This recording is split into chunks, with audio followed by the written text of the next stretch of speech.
Well, it's that time of the year, folks. Every single game, every single point could be the difference between a home playoff game or not, a spot in the postseason or not, or if you're Bob Lilly and the Pittsburgh Riverhounds, perhaps the #1 seed in the Eastern Conference as they travel down into the Lehigh Valley to take on Brendan Burke and the Bethlehem Steel Football Club, Tyler Terrence, along with none other than the incomparable Devin Kirk. Thank you so much for joining us for what should be a scintillating 90 minutes. And with both of these teams currently sitting in a playoff position, we'll take a look at the Eastern Conference standings. Devin, Bethlehem with 3 points today can leapfrog New York Rebels 2, who had a poor showing against Louisville City, and into that 5th place spot. They're going to have to continue their positive results that we've seen in the past 3 games, especially because FC Cincinnati taking on Penn FC. If Penn FC can get a win there, that will alleviate some pressure as Bethlehem Steel continue to move up the ranks. But their biggest thing is they have so much opportunity in front of them.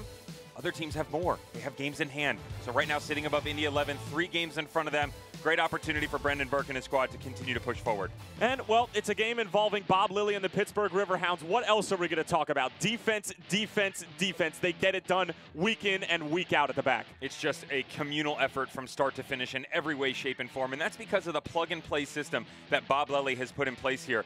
Each and every player in this starting 11, outside of the goalkeeper, Daniel Lynn, can step and play anywhere on the field. You have center backs playing wing backs, you have holding midfielders playing up top, and oh, by the way, it doesn't hurt to have Nico Brett on the other side of the ball. Well, 2 very contrasting styles on the field here today at Goodman Stadium. Bethlehem have been unbelievable in their last 3 games. 10 goals for, just 1 against, and at the midweek, they picked apart Mike Jeffrey, Charlotte Independence. The biggest reason they've been able to do that is because they've had players not necessarily involved in the run of play going forward step up. The likes of Olivier Bizot. We've seen more out of Matt Rial on the outside back position. But the guys in the middle of the park, James Chambers and Drew Skundrich, have done such a good job connecting the front and back lines. That's why they had 10 goals in the past 3 games. Well, for the Bethlehem Steel, it's been 9 points in their last 3 matches. For the Pittsburgh Riverhounds, it's 6 points in their last 2 matches. Something has got to give here at Goodman Stadium. It's the Bethlehem Steel and Pittsburgh Riverhounds when we come back.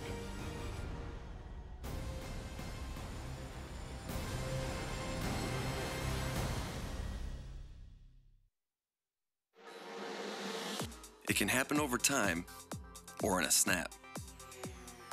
If joint or muscle pain has taken you out of the game, we can identify the root cause of your problem and develop a sport-specific treatment plan to get you moving again. Over 400 medical experts strong, the region's only nationally ranked program. That's Orthopedics in Action at Lehigh Valley Health Network. Service Electric is proud to announce the grand opening of our Customer Care Center, located at 1045 Hamilton Street in Allentown. Centrally located in downtown Allentown, the Customer Care Center is closer for many of our customers to swap, return, and pick up equipment, make payments, establish new services, troubleshoot, and schedule service calls. Our center will have skilled customer care representatives available Monday through Friday from 9 a.m. until 5 p.m. and Saturday from 9 a.m. until 1 p.m.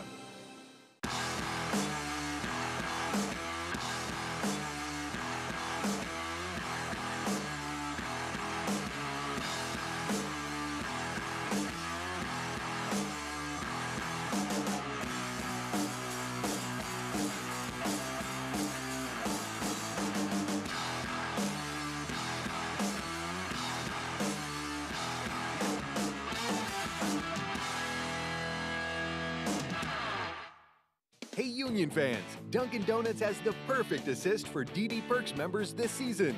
Score medium hot or iced coffee for $1 the day of every Union home game when you use on-the-go mobile ordering in the Dunkin' app. Order ahead, skip the wait in store, and go! Enroll in DD Perks today and order your next Dunkin' run on the go. Dunkin' Donuts, the official coffee of the Philadelphia Union. The Union runs on Dunkin'. Almost ready for kickoff here at Goodman Stadium on the campus of Lehigh University between the Bethlehem Steel Football Club and Pittsburgh Riverhounds Soccer Club. Tyler Terrence along with Devin Kirk. So glad that you can join us, and we'll take a look at the starting 11 beginning with Pittsburgh. And this is how Bob Lilly's sign is going to line up. Starting 11 brought to you by the Lehigh Valley Health Network and Devin business as usual. They call it a 5-4-1, but you're going to get the wingbacks of Raymond Lee and Jordan Dover in the overlapping runs, combining with Forbes and Francois respectively on the right and left sides. And we alluded to it earlier, but Nico Brett, number 9, what a season he is having. Been absolutely amazing. 11 goals, chasing the leaders in the Golden Boot race. And the reason he's been able to do it is he's really tailored his game into different facets than we've seen in the past. A lot of times you'd see him out in space and he can get it done in the channel, but his ability to play with his back to the goal has really turned up his game. A native of Kingston, Jamaica, and a product of Robert Morris University is going to be looking to try to put pressure on this Bethlehem Steel back four. And here's a look at how Brendan Burke is going to line up. Chambers and Skundrich seem to be the choice for Brendan Burke moving forward in the middle of the park. Those are the troops that are going to be pulling the strings, and Chambers is going to wear the captain's armband. Anthony Fontana, number 21, stepping into the attacking midfielder role that is previously employed by Brendan Aronson. Keep an eye, we talked about their ability to score in the past few games. The reason they've been able to do that, Olivier Bizo, I said some guys getting in on the act. He's got 3 assists in the past 2 games, and we know what he can do on the defensive side of the ball. Mentally, he's been able to sharpen his skills, but getting forward and his relationship with the 7 on the right-hand side of the pitch has been absolutely tremendous. He's been integral in their recent run of form, which has seen 9 straight points in the last 3 games. And Devin, his Bethlehem Steel side, I mean, they've had a lot of ups and downs over the course of the season, but as of late, it seems like they found some consistency. And you and I talked to Brendan Burke a few days ago, and it's interesting because at home, they tend to have a few more players coming over from the Philadelphia Union, and that's where we see the inconsistent play. When they're on the road, it seems to be more of a sound lineup and a lineup week in and week out that they feel more comfortable with. You would think that that might actually better their situation because you're getting Union players coming in to help out, but it does disrupt the consistency that you have in there. Guys come in, they're not used to the routine, as opposed to the Bethlehem Steel players who deal with it on a regular basis, but they have an extremely manageable schedule coming up. Obviously dealing with Bob Lilly and the Riverhounds tonight, but when you take a look forward, Toronto FC 2, Ottawa, Nashville, Penn FC, all very winnable games for them to continue this progression in the Eastern Conference. And there's a look at the defensive mastermind that is Bob Lilly, and to his left, Mark Pulisic, the father of Christian Pulisic, U.S. men's national team sensation, as well as Borussia Dortmund standout. And Bob Lilly's side, well, they don't give up goals, whether he's with the Pittsburgh Riverhounds or with the Rochester Rhinos. 38 clean sheets in the last 3 seasons. That's including 2018. And we go back to 2015 with the Rochester Rhinos. 19 clean sheets, including the postseason, on his way to USL Cup championship. Earlier on in the month of July, people were starting to hit the panic button after they dropped back-to-back games at home versus the Charlton Battery, and then on the road taken down by North Carolina FC. But they hit the reset button, got a couple goals versus Richmond Kickers, and then a solid performance versus Toronto too. But they need to carry on because on the offensive side of things, it hasn't been as good as we've seen previously this season. And that game against North Carolina FC, that was one of the few times this year where Pittsburgh have given up more than a goal, as we're officially underway from Goodman Stadium. Glad to have you with us, Tyler Terrence, along with Devin Kerr, in this final match day of week number 22 in the United Soccer League. How on earth did we get here? Well, we're here, and we're going to enjoy it, as there's an early foul on Santi Moar, and set piece quickly restarted by the Riverhounds. Bethlehem winners of their last 3, Pittsburgh winners of their last 2, a 1-0 decision against TFC2 at home at Highmark, as well as a 3-0 win over the Richmond Kickers, who both teams have beat over the past couple of weeks. Bethlehem getting their work done against Richmond down in Virginia.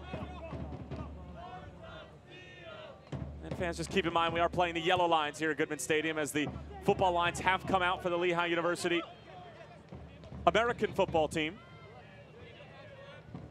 Joe Greenspan, New Jersey native, sends it up the sideline. Here's Nico Brett, reigning player of the week in the United Soccer League. Aubrey, clever work to get it to Matt Real.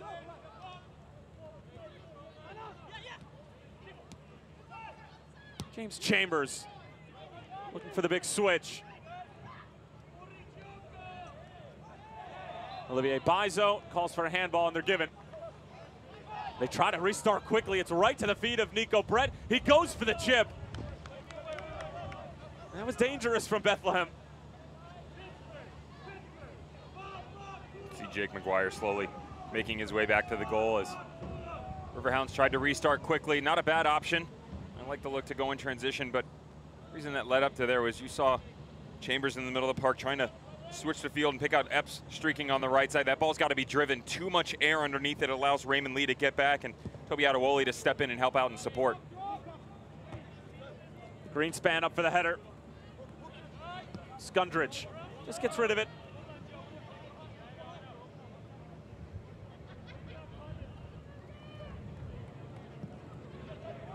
Raymond Lee.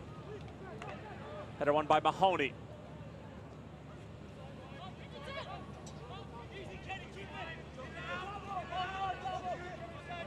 And Kennardo Forbes will just keep it. Came over with Bob Lilly from the Rochester Rhinos after the 2017 season. Number of players following their head coach is Santi Moar. Big challenge from Greenspan.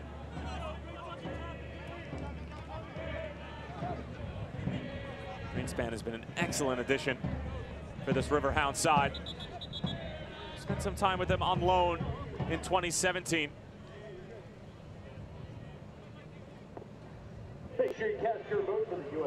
Native of Westfield, New Jersey, and a product of the Naval Academy.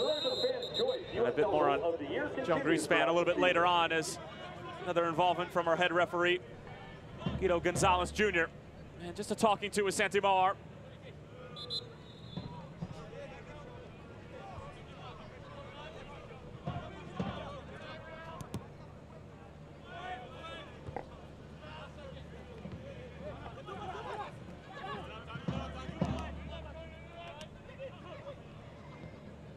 Adewale. You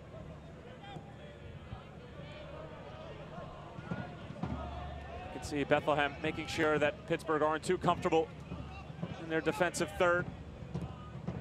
And Brendan Burke saying in our conversation with him earlier in the week that a team like Charlotte, who they picked apart by a score of 3-0 in their most recent matchup, is much easier for Bethlehem to go after because they like to roll the ball around the pitch. They stretch themselves wide, and then when they win the ball, there's plenty of space to go forward. But obviously a team like Pittsburgh, in terms of sitting in deep and taking pressure, it's a bit more difficult to break down. Bethlehem Steel are almost chameleon-like in their movements because they can employ that press that you see from the Pittsburgh Riverhounds, but they can also pull the reins back a touch, move the ball around much more systematically. But the Riverhounds will not let up all game. Bob Lilly has these guys quite organized, and you'll see them play that high line, consistently moving in support on the defensive side of the ball, even though the Steel are only going to be about 15-20 yards from their goal. You and I had one of the more interesting conversations with Bob Lilly last year. Was actually before their postseason match against the Charlotte Independents. And we asked him, how much time do you spend on defense? This is when Bob Lilly was with the Rochester Rhinos as Daniel Ince sent it away. And he says, well, you know, to be honest, Tyler, we don't really spend all that much time on defense. I would say we spend about 85 to 90% of the time on the offensive side of the ball. And you had a good laugh with Brendan Burke about that. Couldn't believe it. And I brought it up to Brendan. I said, Brendan, you know, just a quote that I got from Bob Lilly, and I went through what Tyler just mentioned, and he goes, yeah, I don't believe a word he just said. But, I mean, you have to understand it, why everybody second guesses that quote, because with all due respect to Bob Lilly, they are just too sound defensively on a regular basis to be on the offensive side of the ball. If that is the case, that they spend that much time offensively, we got to have a chat because it hasn't been good enough. Santi Moar's delivery denied. Skundrich just sees it out of play.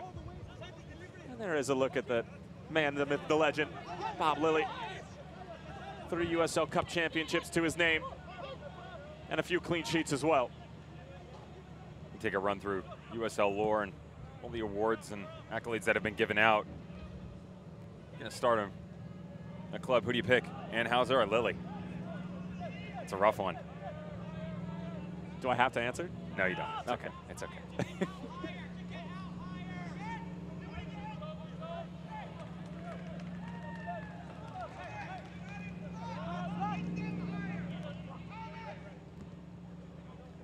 McGuire able to pick out Matt Real, but a little bit of an odd skip on the surface here at Goodman Stadium, and it'll be in favor of the Pittsburgh Riverhounds.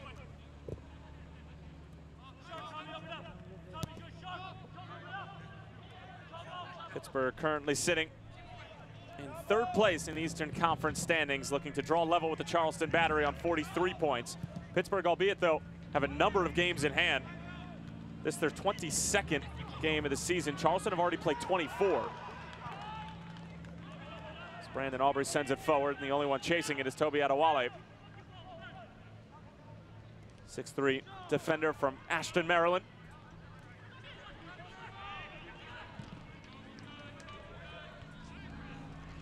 Cushioned by Mahoney. Mizo pressured.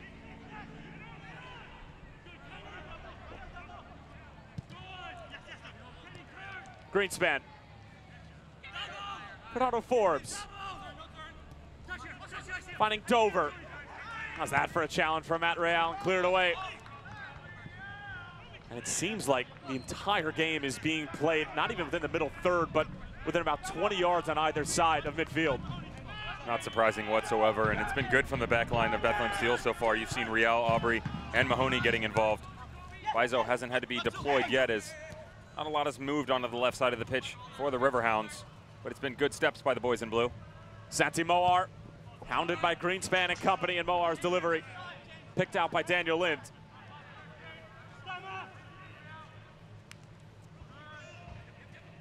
11 clean sheets on the season for Lind. 24 years old, from Penfield, New York. That's Western New York territory, right in the neighborhood of Rochester. He is a Western New York and Bob Lilly guy through and through.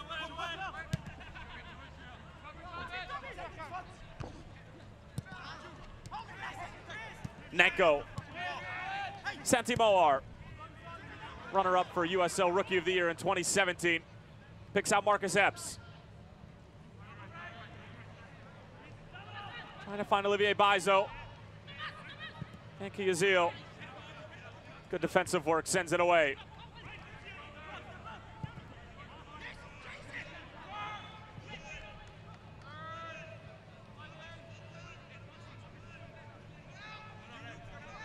You just brought up part of the equation, Tyler, with Daniel Lind and the 11 shutouts, 14 overall for this team, and the other 3 coming from their backup goalkeeper, Kyle Morton, who's actually not on the bench tonight. It's Michael Kirk who's getting the nod.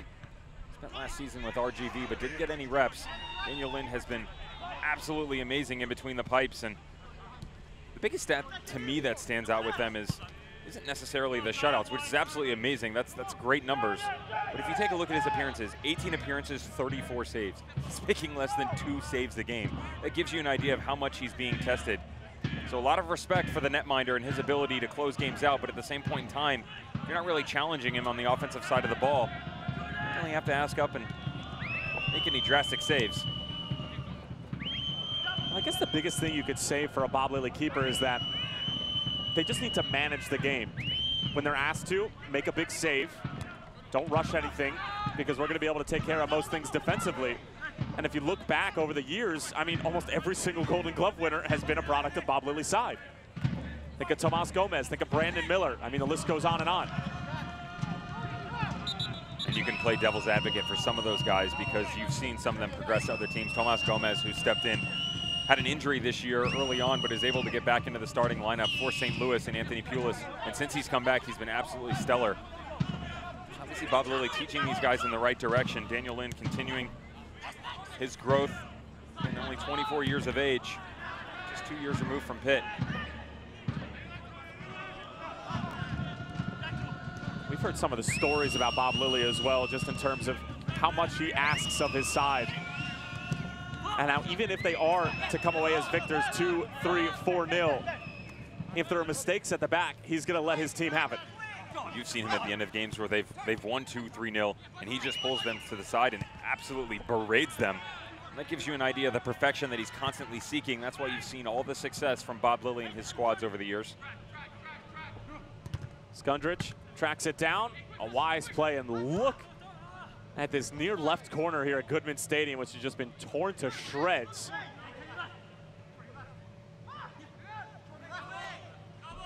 Moar.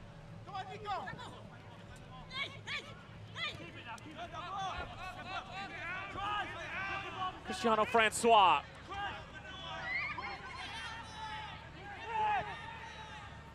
Haitian sending it out wide. Zamansky.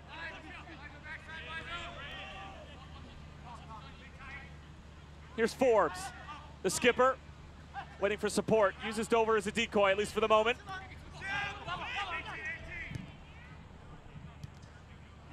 Positive first touch, intended for Nico Brett, cut out by Mahoney. Nanko trying to skip around Adewale.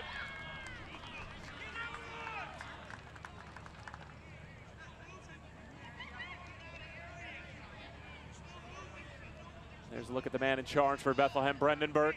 He's done an outstanding job with this young but eager side.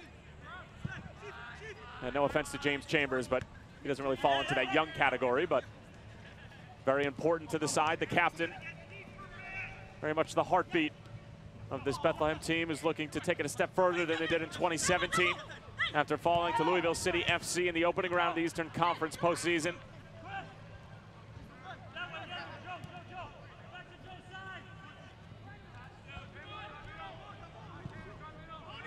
What a massive step it would be for Bethlehem if they were to get 3 points here today at home and leapfrog New York Red Bulls 2 into that number 5 spot.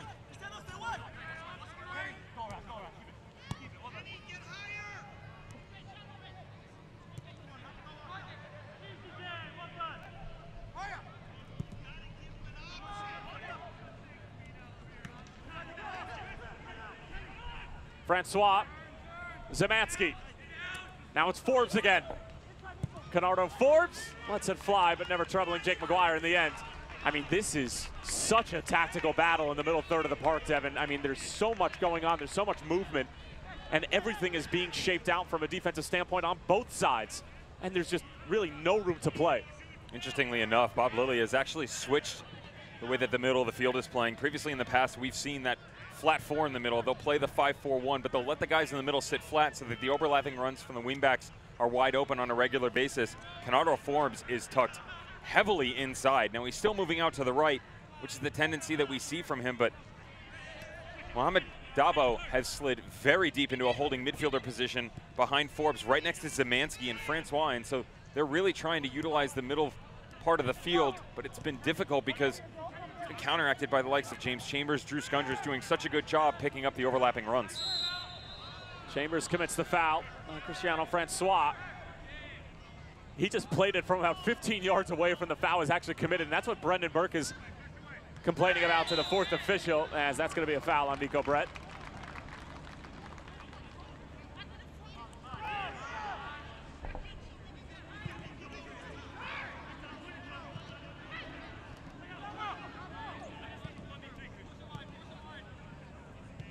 Forbes. Zamansky, stripped by Chambers.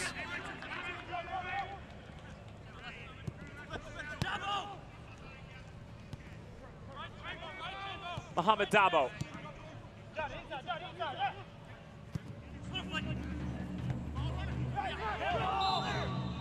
Matt Real claiming that it was his shoulder. Guido Gonzalez Jr. not interested in what Matt Real has to claim. And a free kick for Pittsburgh.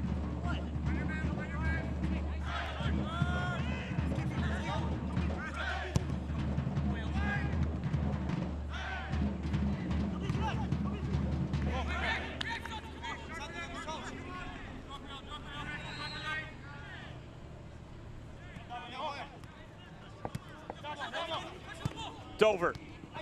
Heavy touch from Dabo. Fontana claims it, finding Krisnenko. And look how quickly he is closed down. It was Dabo and Van Kiyazil who made a Krisnenko sandwich. Just feasting on the Canadian.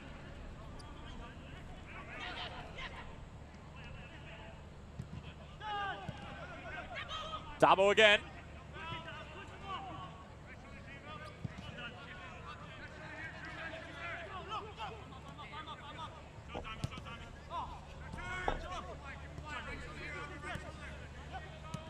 Zamansky, finding Forbes. Zamansky again. Now it's Dabo. Raymond Lee trying to go forward, stuffed by Olivier Bizo, but a heavy touch. Epps still able to claim it. Good challenge from Adewale. But you can sense, even the fans know that when Pittsburgh are in clear possession like that, they're really only going to be able to break them down on a counterattack, as Nico Brett trying to get around Mahoney. Along for Brett once more. Keeps it in play.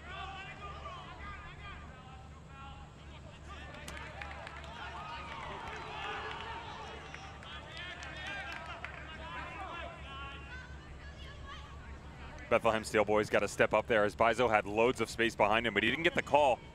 Just saw the threat right in front of him, tried to play into space and behind Francois as he started to track back. You got to be really careful with these opportunities. Can't give the way to Pittsburgh Riverhounds. Just turn the ball over just as they did a second ago. You work so hard defensively that when you start to explode the other direction, you know that they're going to be right there with you. So like you said, Tyler, you're going to go in transition, you're going to go with pace. But you got to make sure you at least get out of your own half. The Riverhounds are so talented. You can see the structure as they turn the ball over, but it's been very impressive on the defensive side of the ball for the Steel so far. You got to look, the back line very organized, something that Brendan Burke told us really mid-season they started to hit their form. Takes a deflection, falls for Canardo Forbes. Forbes thought about it, slides it through, and McGuire with a big save. Standing strong and denying Jordan Dover. First real chance of the afternoon.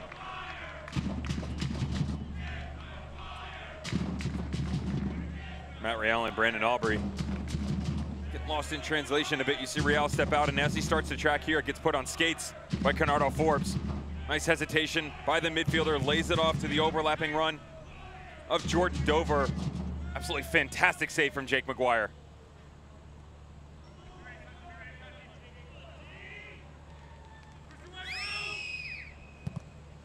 Corner comes in, Greenspan gets a touch to it, loose in front.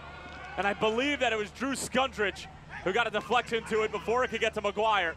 And we'll do it one more time. The reaction time from the boys in the middle has to be better. Saw Brandon Aubrey and Marcus Epps right next to each other. And even though he's able to get a foot on this ball, there's plenty of blue jerseys in there that need to step in. Too much space readily available for the Riverhounds.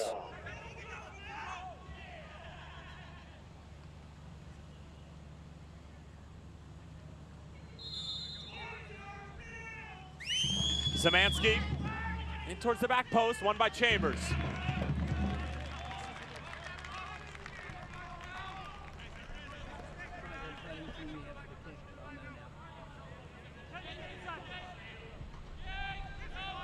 Francois.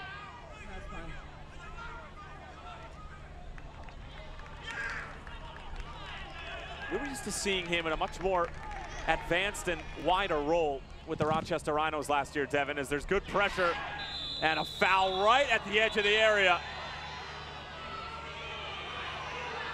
There'll be a foul against Matt Mahoney. The crowd certainly not happy about it, but the right call and Pittsburgh pressure paying off yet again. And a yellow card for Mahoney as well. Shown mustard here in the 20th minute. The native of Buffalo, New York, knew he had his hand in the cookie jar right away. Another unnecessary turnover, and as the Hounds start to go the other direction, just steps in, gets caught behind. Tries to use his hands to his advantage, but referee too close for comfort, able to blow his whistle. Dangerous opportunity here for the Riverhounds, and you were just talking about Francois. He also dealt with a boatload of injuries last year that kept him on and off the pitch, so never really consistent and true to form until he hit the playoffs, and they had a pretty decent run.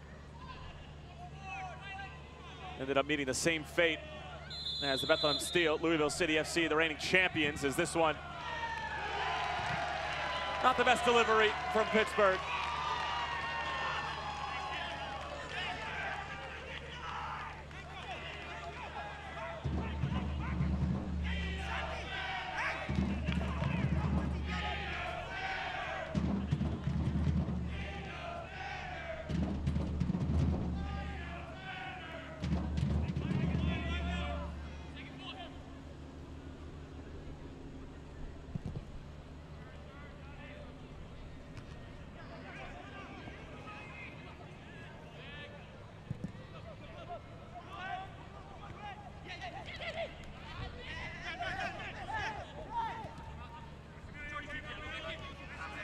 Jordan Dover, 23-year-old from Ajax, Canada.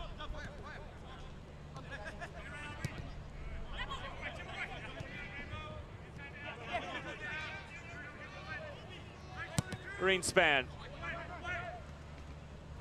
Touches it along. Here's Nico Brett. Oh, he tried to get it back for Forbes.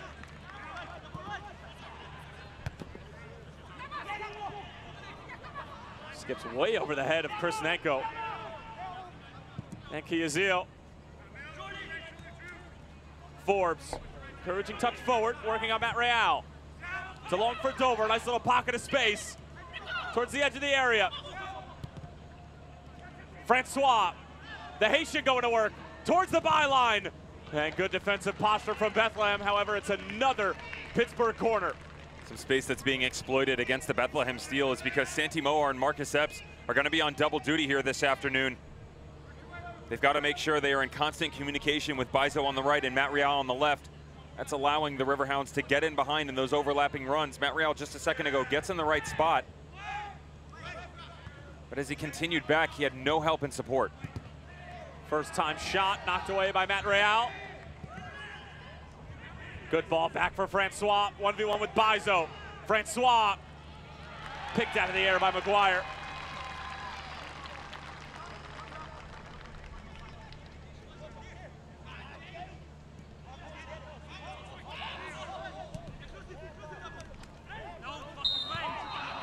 And the foul against Mohamed Dabo. And Devin, one of the more interesting things I'm seeing from this Riverhound side, and I'm going to try my hand at this tactical thing here, is that in front of Van Piazil, Greenspan and Adewale sort of are tucked in. So even if Bethlehem do win the ball, there's almost a first line of defense before the last line of defense, if that makes any sense. And it sort of cuts out that counter as Adewale able to win the free kick. You're spot on. As they move centrally inside, Van Piazil's going to sit a tad more, but that gives them the ability when they start to explode and go the other direction. Joe Greenspan and Adewale can get involved going forward, because if it does break down, they are so tactically inclined to immediately retreat in the other direction when you get Raymond Lee and Jordan Dover stepping back. So those outside back positions are extremely interchangeable. That's what you've seen in the opening 24 minutes. That's also why they're having some trouble in the middle of the park. At certain points in time, it starts to become quite congested. We've seen Greenspan and Adewale on the ball a lot in the opening moments of this first half, as Greenspan puts in an excellent challenge. Last touch coming off of Greenspan. Interestingly enough, Joseph Greenspan came up through the Naval Academy actually when Dave Brandt was the coach of Navy, who was the coach of the Pittsburgh Riverhounds for a short stint in 2017. Greenspan came up as a striker all throughout club, all throughout high school, and even in his first couple of years at Navy. And he was scoring about 3 or 4 goals this season his freshman, sophomore year. And then Dave Brandt made the decision to put him at center back, and then all of a sudden he turns into an All-American overnight. You and I have had this chat both on and off camera before. How many times we hear that kind of successful story, because there's a couple guys floating around the league right now. Sam Rogers, coming up through the Seattle Sounders Academy, started off as an attacking midfielder, has now made his way into the center back role, and he's starting to have success. Signed to a first team contract now. Also Bill Tuoloma from the Portland Timbers Academy, same thing. Forward as a youngster, stepping back into the middle of the field, and now an amazing center back. Though I'm no longer playing, I had a similar story as well. I started in the middle of the field, I moved out to left mid, and then right around 17, 18 years old, made the transition to center back position. Never looked back, and it's nice because you get a lot of guys that have that ability on the offensive side of things, but then once they slowly start to move back, it almost enhances their minds, opens up their vision, and they're able to connect with guys more regularly. You also get into that leadership role, knowing almost where everybody's supposed to be on the pitch. Here's Nico Brett, mistaken the back from Bethlehem, but it's rectified by Matt Real. And a foul against Adewale, and it should be mustered as well. Indeed it will.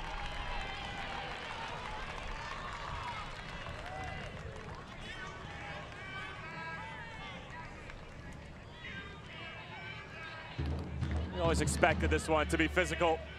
Any matchup involving a Bob Lilly side will be. Oh, that's an elbow to the face. That can't feel good.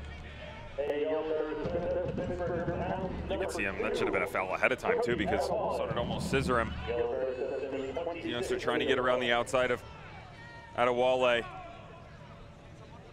It's been very difficult for Brendan Burke and his boys to go the other direction because of the way that the Riverhounds have been structured, and you've really not seen much of Santi Moar or Marcus Epps. Those are the guys they need on a ball on a regular basis, especially Santi Moar. Brendan Burke telling us he might be the most impressive and talented player he's ever had come through the academy.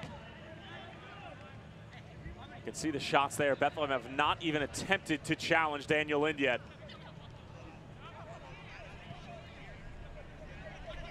McGuire's had to make one big save, but other than that, Pittsburgh haven't mustered up much of their own. But this is probably exactly what we expected from Bob Lilly's side coming into this match, and with the form that Bethlehem has been in. Brett able to get it back, Too far in front of Canardo Forbes, and Matt Real just thumps it in the opposite direction.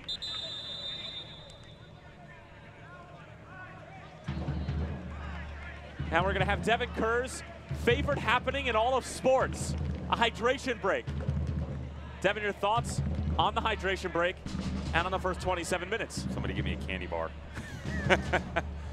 Well, the opening 28 minutes has been pretty much how you thought it would be. Bethlehem Steel on their heels, trying to deal with the constantly overlapping runs that you've seen out of the Pittsburgh Riverhounds. Bob Lilly talking to the troops, wants them over and wants to structure them a tad bit different than what we saw at the top of the broadcast. No, it's still a 5-4-1, but it's not as flat as we've seen in the past with Dabo and Zemansky sitting a tad deeper, Francois tucking inside. But you really haven't seen a lot of the overlapping runs from Raymond Lee or Jordan Dover. Dover's gotten in on the act about twice, one of which was coming off of a set-piece opportunity. But you really have to get number 38, Santi Moore, and Marcus Epps involved both on the offensive side of the boat, also stepping back, helping out the outside backs. They've really struggled in transition. It's been good in one-on-one situations, but it's got to be a collective effort. And Devin, we talked about the roller coaster of a season that it's been for Brendan Burke's side. I mean, look at the ups and downs, the peaks and valleys. June 2nd to the 30th, got some wins, got some draws, and then July 6th through 26th, they could not buy 3 points, and now they've made it 9 straight points. I mean, the teams in this league that are successful keep it consistent, but with the situation that Brendan Burke is in, it's really not a surprise that we see this. They also played 7 games in the time of that July 6th to 26th area. Let me rephrase that, 7 games in the month of July. The attrition starts to come into play, but they went dormant in the final third, and you have to remember how many players they are constantly bringing into this system. Take a look, we do some reachers throughout the week and over the course of the season, and at this point in time right now, the Bethlehem Steel have brought in over 40 players that have either featured or been on the roster. That is a massive amount coming through the ranks, as opposed to a squad like the Riverhounds and Bob Lilly, who only employ about 20 to 22. So it gives you an idea of all the different faces that come in, but you could question the consistency of it, but they still had a great deal of success considering all the variables. We referenced the first team players early on, how they come from the Philadelphia Union, and they start to disrupt things, but also try and aid any way that they can.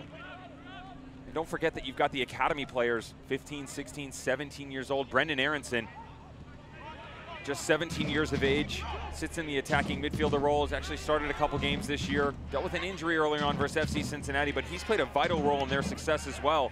And for a 17-year-old to be able to do that at such a high level on a regular basis is almost unfounded in this day and age, and he's been able to do it versus the likes of Louisville City, Pittsburgh Riverhounds, and all the other big boys.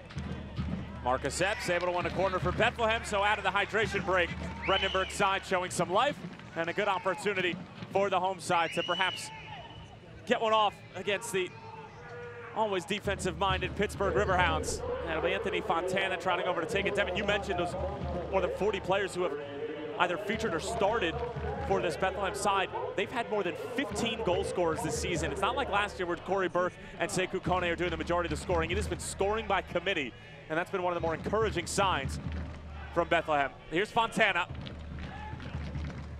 Joseph Greenspan up for the header. Skundridge. Cleared away by Nico Brett.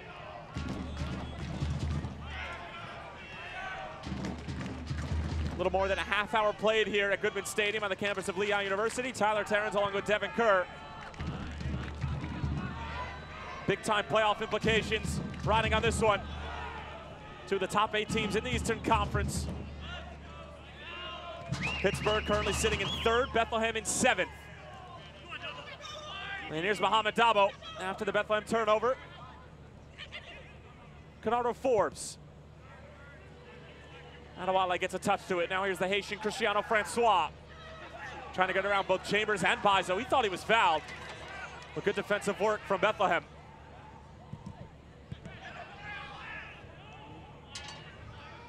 Joe Zemansky.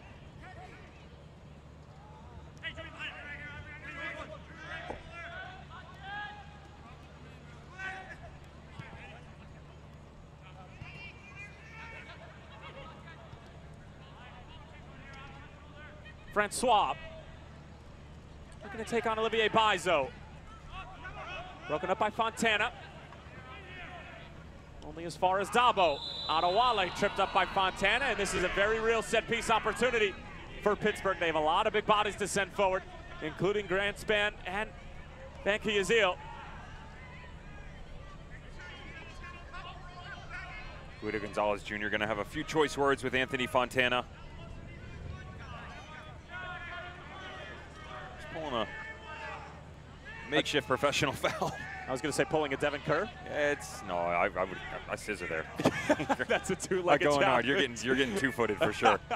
I'm a center back. I get drawn out that far and you beat me, you're coming down with me. It's not the worst foul, though. I mean, you don't want to ever give anything away unnecessarily, but you're quite far from your goal. It's an awkward angle. It gives you at least the opportunity to remain structured in a situation like this.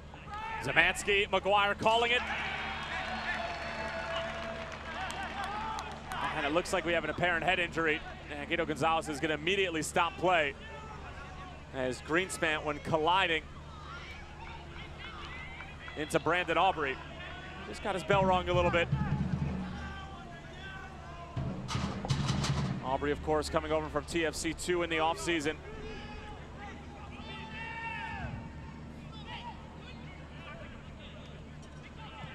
All the guys just crashing onto the back post.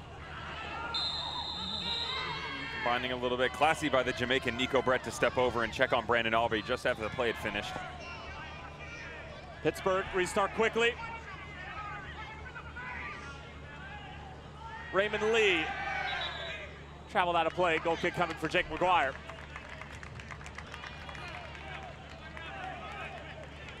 Select is the official soccer ball of the USL. For the latest Select products and special offers, please visit selectsportamerica.com. Receive free shipping on orders over $50.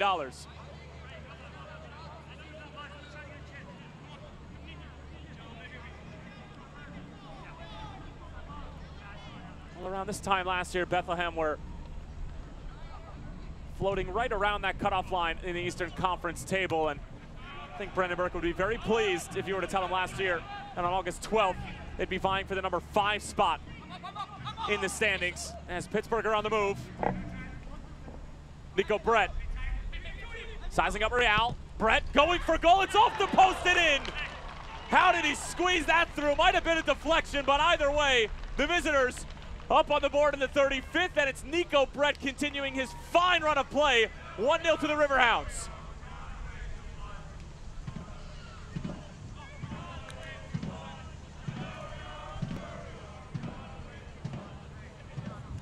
We referenced Nico Brett and how he's learned to tailor his game in different dimensions. And that's exactly what happens here. His ability to play with his back to goal, gets one-on-one with Matt Real. You cannot give him a window of opportunity. Nice little rollover, puts it on the left, and just picks out the near post. This is good defending from Real as well.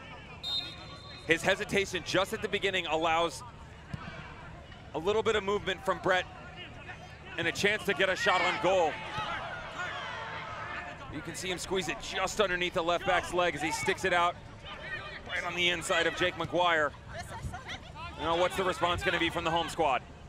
That's a dozen on the season for Nico Brett. He's now one behind the league leaders, Cameron Lancaster and Thomas Enevoldsen. Enevoldsen joining Lancaster at the top of the USL Golden Boot race last night in a wild game against Phoenix Rising. Enevoldsen providing the second goal in what would be a 4-3 win for Braden Cloutier's side. As Cristiano Francois straight into the back of the defender, won by Chambers.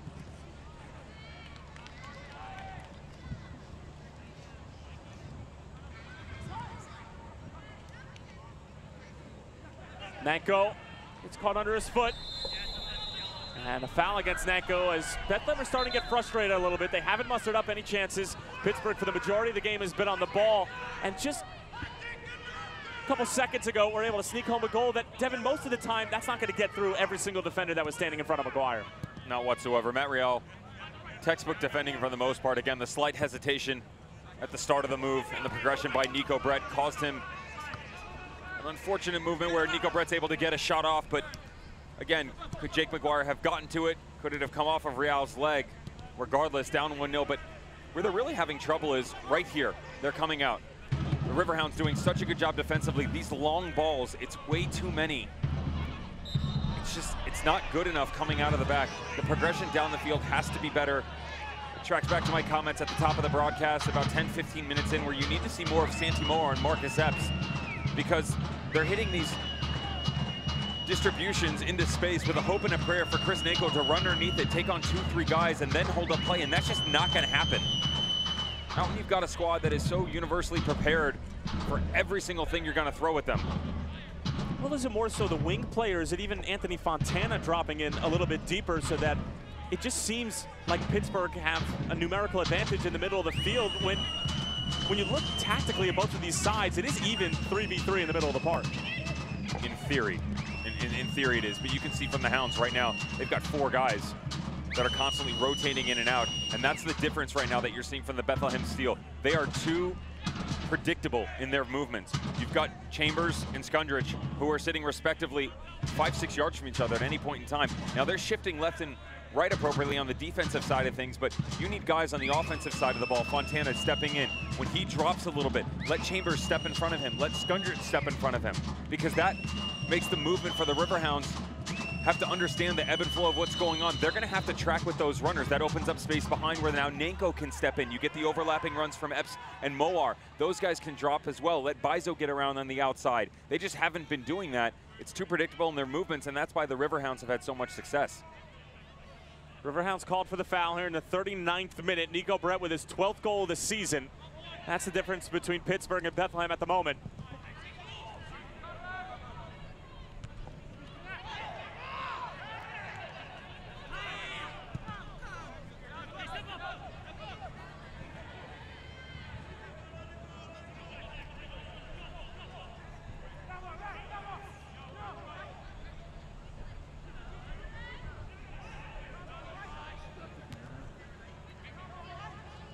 Chambers.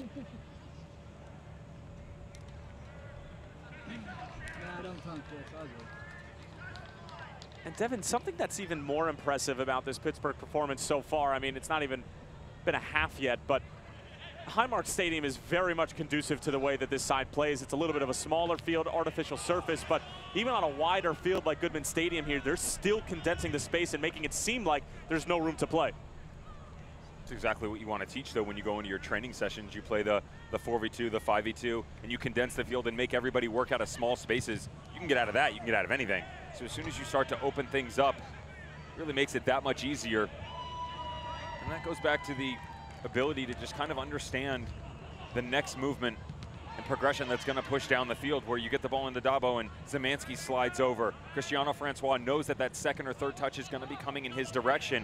And then behind that, Raymond Lee is already in the overlapping run down into the channel. That's what you've seen from the Riverhounds so far. We've seen that from the Bethlehem Steel in the past as well. Again, just really struggling with the formation and tactics in the middle of the field of Pittsburgh and Bob Lilly.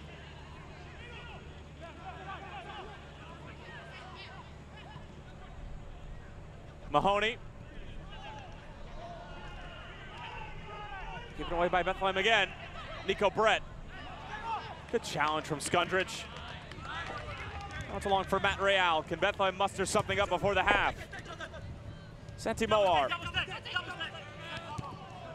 Trying to slide it through, and Zemanski gets a touch to it. Big switch over for Olivier Bizo. Intended for Chambers, and there's just a bevy of deflections that Pittsburgh get, and it just completely breaks up the rhythm for Bethlehem.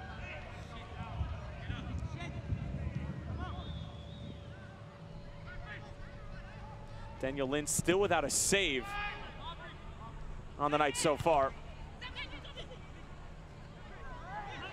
Nanko racing to get there, Nanka Yazil.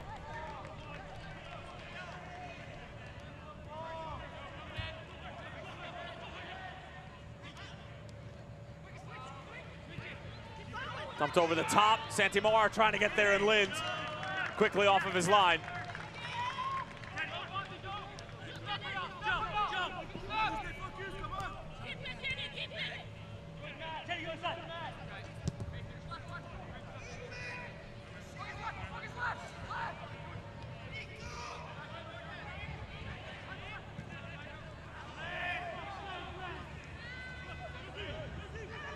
Good hustle from Francois, goes crashing in to the advertisement stanchions.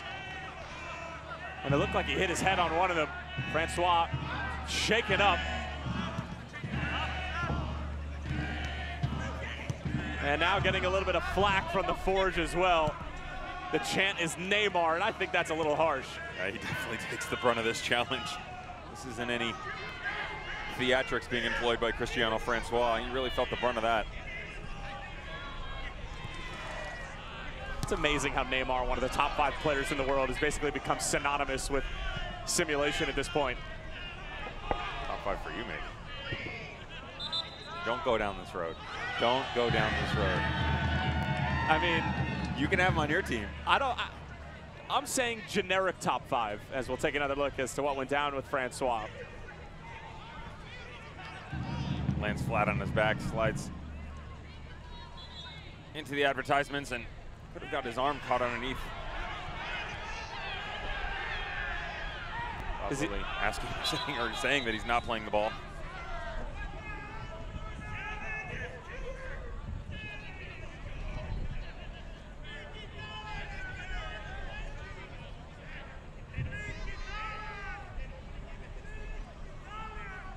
Guido Gonzalez having a conversation with Olivier Bizo. Ben Zamansky, our 4th official, is involved as well.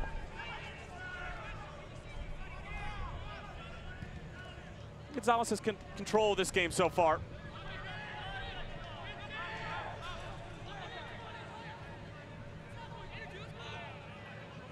Is Neymar on your top 10? That's a good question.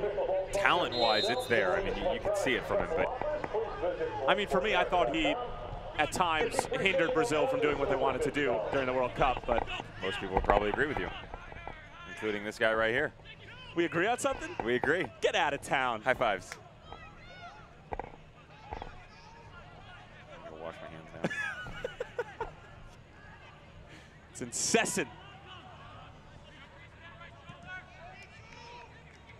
It's a couple minutes till halftime. Nico Brett, the lone goal scorer in this one. And we'll have 2 minutes of stoppage time, and if I were a betting man, I would probably put my money that this would be the final score line, just given Pittsburgh's recent run of form and defensive reputation, as it were. Here's Matt Real. Bethlehem have something to say about that. And right on cue, Jordan Dover locking down Real.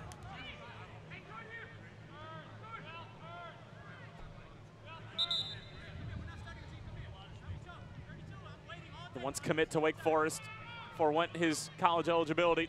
Signed a contract to play professional soccer with Bethlehem. Really one of the more outstanding outside backs in the Eastern Conference. But we haven't seen the best of him, at least going forward, because Pittsburgh have been pressing and dominating play for the first half.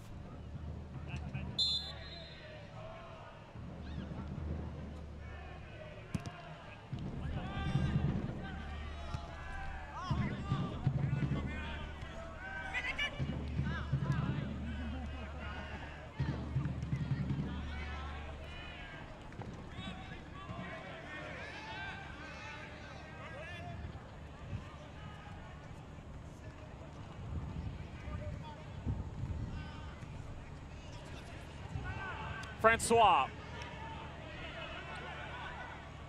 gets it back for Raymond Lee.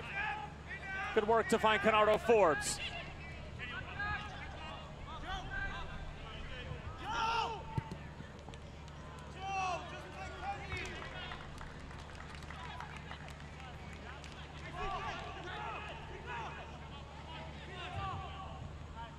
Jake McGuire pushing up Bethlehem, who are looking to make a push to find the equalizer in the final stages of the first 45 minutes.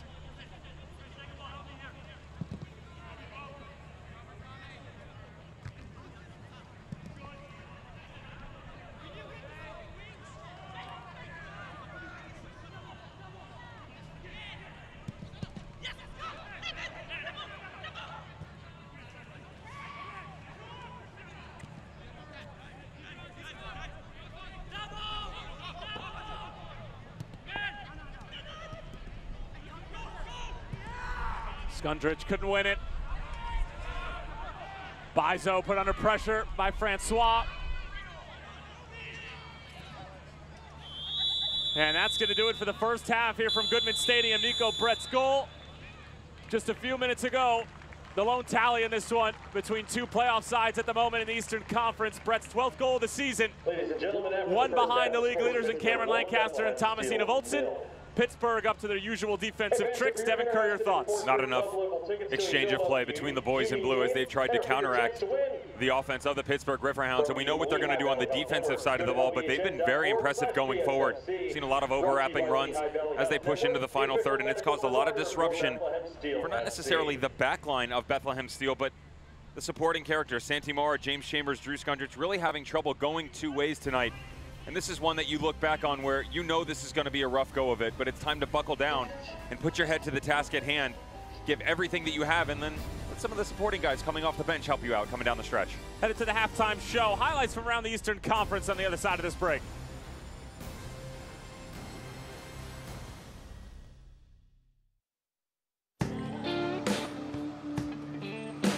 The heat will wear you out real quick. And we've been through some hot ones. It's very physical. You gotta take care of your body and stay hydrated because every moment matters. That's why I drink Advocare Hydrate. I've got a job to do.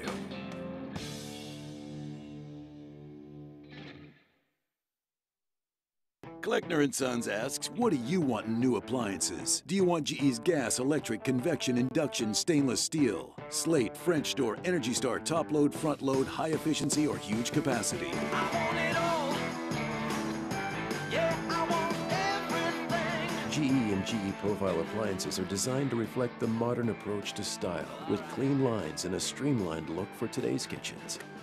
At Kleckner & Sons.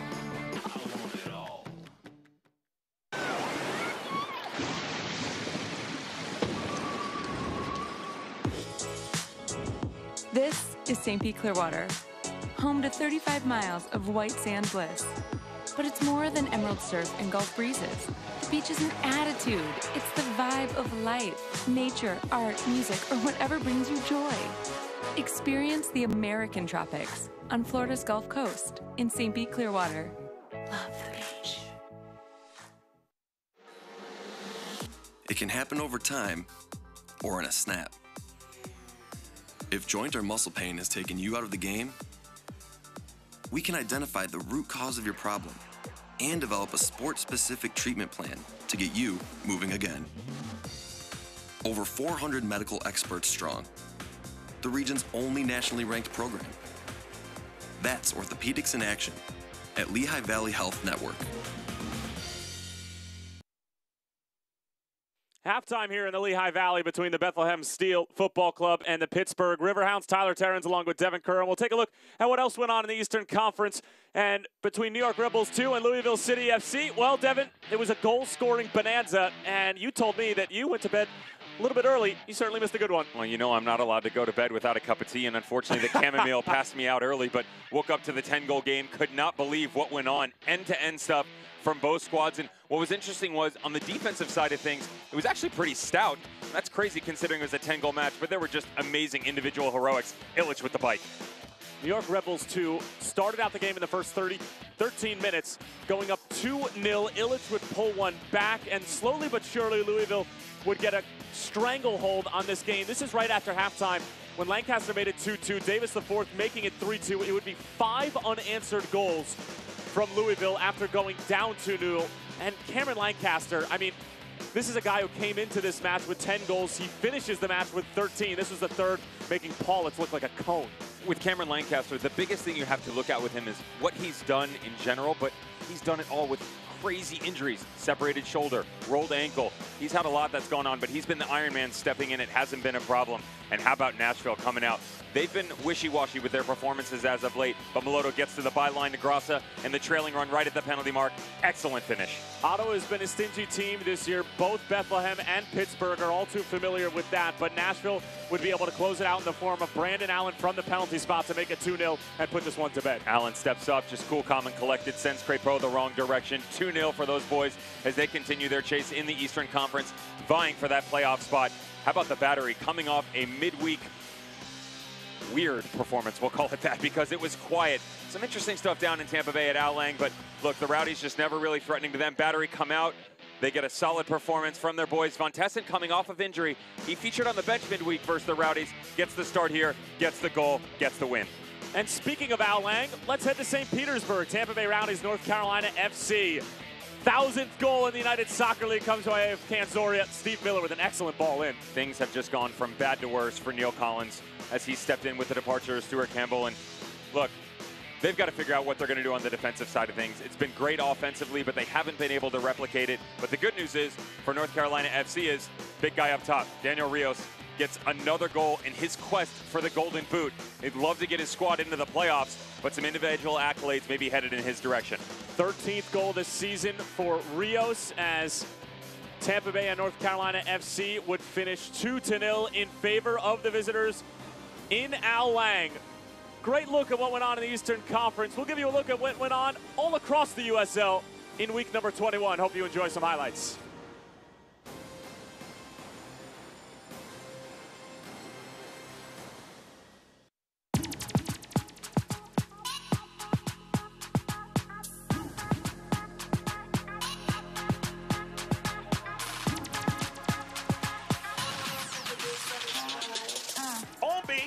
Save!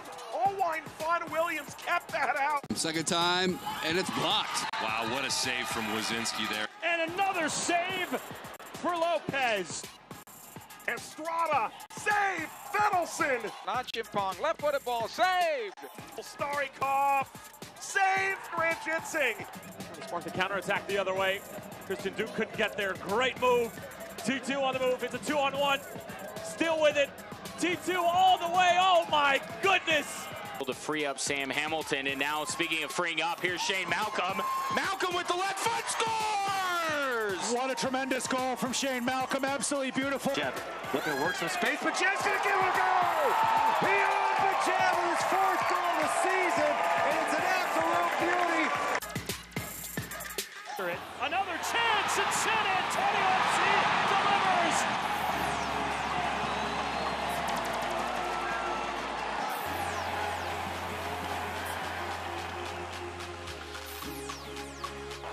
The Desmond will send it across. Adi on the header, and Pickens makes the save. And again, it's a teasing ball towards the back post, and Ferrigno somehow, some way, tips it over the bar. Troyer! Oh, a spectacular save by McGuire. Mohamed, no. Oh! Danny Lynn, great save. Five players edge of the Tampa Bay penalty area, and oh, what a goal! And it's Nana Adekora. Pushing upfield, to the top by Venegas, and it's in for Indy. McInerney on the doorstep. Well played into the box for Asante, knocks it down, and it's in the net. Burt crosses this one, far side for Uso, into the back of the net! Nice little touch. To Francois, drive there it is! It's onside of the house, have the lead! Not down, Illich stabs it back, Davis!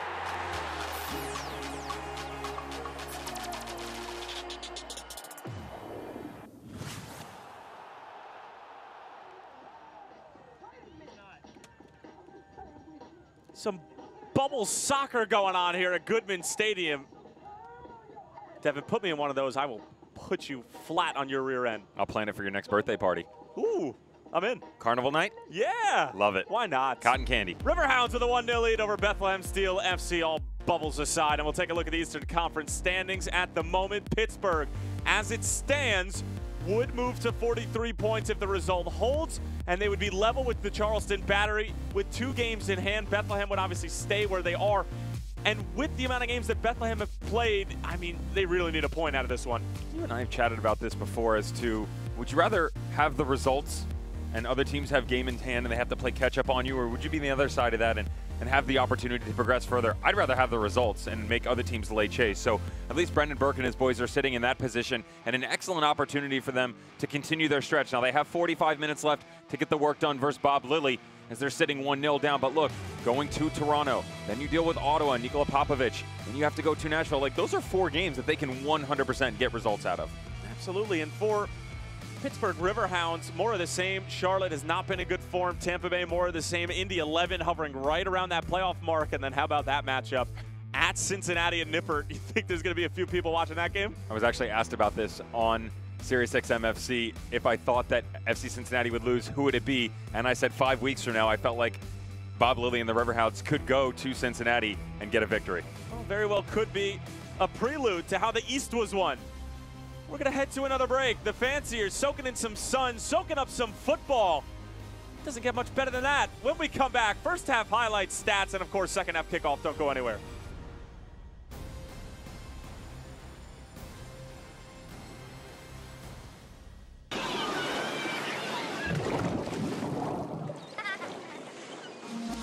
This is St. Pete Clearwater, home to Clearwater Beach, the #1 beach in the U.S. as chosen by travelers on TripAdvisor. It's not just white sand and Gulf breezes. Beach is an attitude. It's the vibe of whatever brings you joy. Experience the American tropics on Florida's Gulf Coast.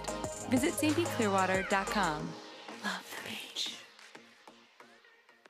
Join the Hillside School in their mission to empower intelligent students with learning disabilities and maximize their potential at the 35th Annual Hillside School Golf Classic, Wednesday, August 29th at Saucon Valley Country Club. All proceeds benefit the Hillside School Scholarship Fund. Enjoy a day on the links while supporting the Hillside School in providing students with the tools for lifelong success. For sponsorship info or to register, contact Aaron Coffey at the Hillside School. We'll see you Wednesday, August 29th. It can happen over time or in a snap. If joint or muscle pain has taken you out of the game, we can identify the root cause of your problem and develop a sport-specific treatment plan to get you moving again. Over 400 medical experts strong, the region's only nationally ranked program.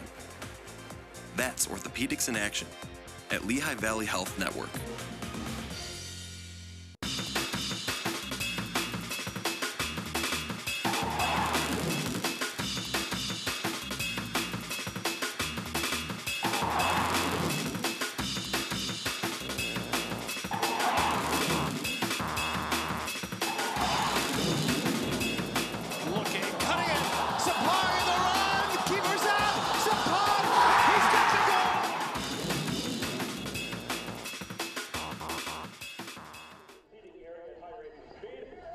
More bubble soccer being played. It's getting physical, gets stuck in.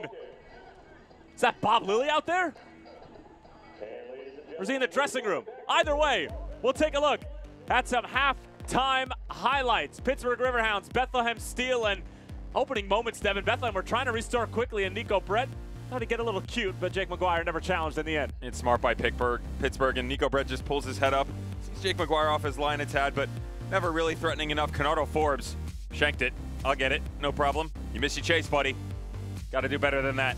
And that's really much we saw in the opening 10 or 15 minutes or so. Again, battle in the middle of the park. You saw Bethlehem Steel trying to counteract, but it's just excellent defense by Van Kiazil stepping in, going hand in hand with Dabo, the two of them closing down the middle of the field. The opening 45 minutes, Canardo Forbes, again, how about this one? Gets to the outside, nice ball laid into Jordan Dover. Excellent save by McGuire. It almost looked like it came off of McGuire's face. He'll take another look, actually off the shoulder.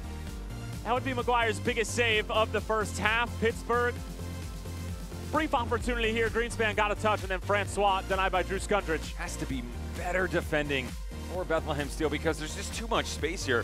Got a center back, Van Kiazil, standing right next to Francois, who shifted all the way over, and then the goal. Good bowling by Forbes. Just absolute individual brilliance by Nico Brett. One-on-one Real, little rollover near post. See you later.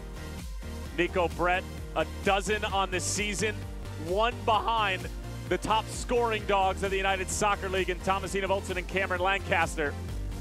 And Nico Brett has got some serious dog in him as well, as the Bethlehem Steel looking for some sort of response here in the second half. Rarely heard from Marcus Epps. We've rarely heard from Santi Moar. This Pittsburgh Riverhounds side, they don't just defend, they take you out of your game.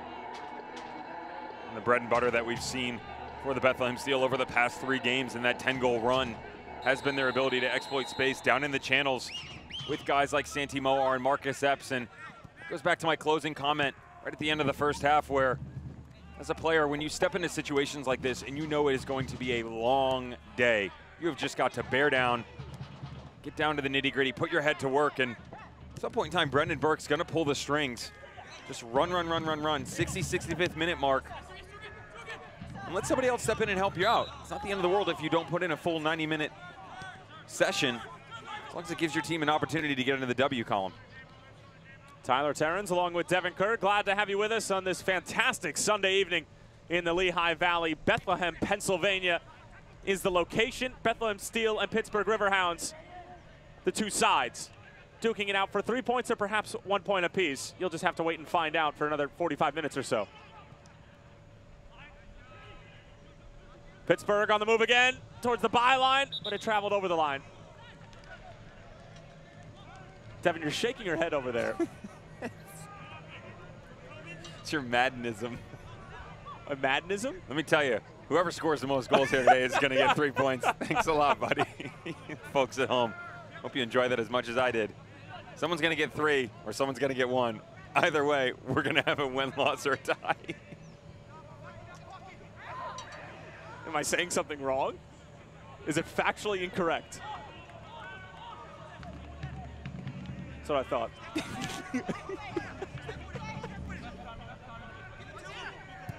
I have to have a chat with Brendan Burke about this one. I know he's got some rough things going on in the field, but I'm sure he'd rather deal with that than sit here next to you. That's cruel. Bethlehem haven't even gotten a shot off yet. There's Bizo. Last touch. Coming off of the outside back. Here are the stats from the first 45 minutes. A few goose eggs on the left-hand side. Better run of play from Bethlehem Steel towards the close of the first half, though. At one point in time, their possession was all the way down to 36%. And that's got to be difficult for a squad that likes to hold the ball. Don't necessarily have to carry it like a Charlotte Independence or Mike Jeffrey's squad where they need it all the time at their feet, because they do carry that explosiveness going in the other direction, but they're out of sorts here. Just need to get back to basics.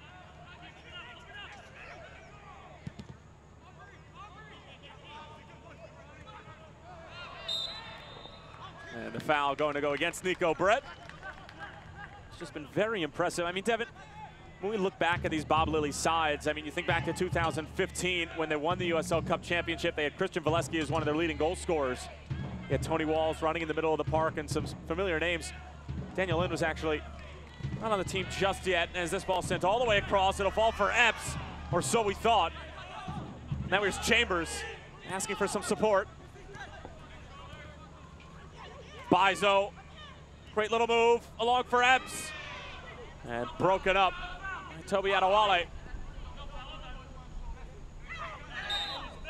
And a foul against Bizo, grabbing the head of Cristiano Francois. But Devin, the question I was going to pose to you, and the word on the street seems to be in the USL that this is the most offensive support that we've seen on a Bob Lilly side, which could have all the makings for USL Cup Championship team. 100%, and with all due respect to the Rochester Rhinos that they're on hiatus this year, the budget is much different. So he's taken the same philosophy that he had for the Rhinos in his days in New York, and he's brought it into this Pittsburgh squad. He's brought a lot of personnel with him as well that were in those squads, so they fit right into his system. Not a difficult transition whatsoever. But then you can go out and get guys like Nico Brett, who combines very well with Bernardo Forbes. You continue the Cristiano Francois experiment. If you could keep him healthy, he's absolutely amazing. Here he is again, Francois putting it on frame, and McGuire makes the save.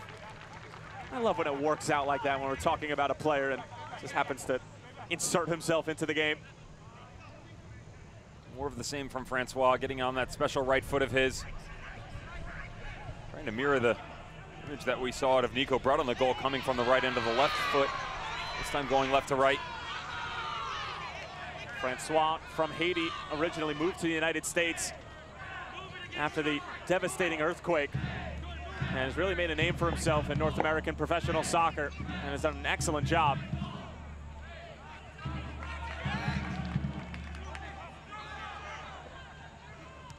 Drew Skundrich. Nanko on the turn. Santi Moar, much better from Bethlehem. Here's Chambers. Intended for Fontana. Broken up by Van Cuyazeo. Raymond Lee. Gets around Epps. Negative for Dabo.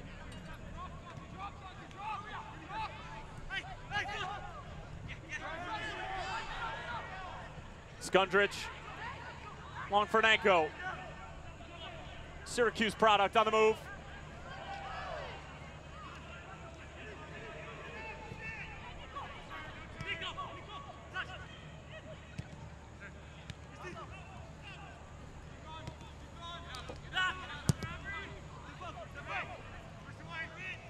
Intended for Brett, actually hits off of his head and falls for Matt Real.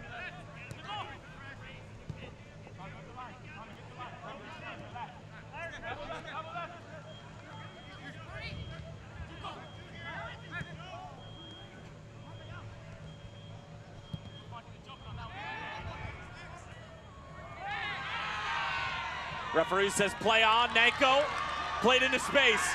Marcus Epps in the area. Fontana arriving. Nanko putting it on frame. Bethlehem equalize. Chris Nanko. What a response from the youngsters after the halftime break. It's 1-1 in the Lehigh Valley.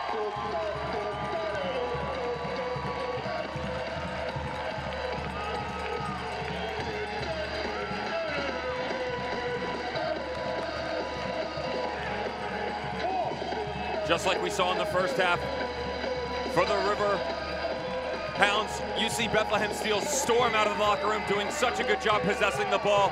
Santi Moore brings it down off his chest, and then it's just down to the one-on-one situation with Nanko, and Van Kiesel, the Canadian, only needs a tiny window of opportunity, does a great job with the tracking run at Greenspan, puts it out in front, and just buries it to the near post.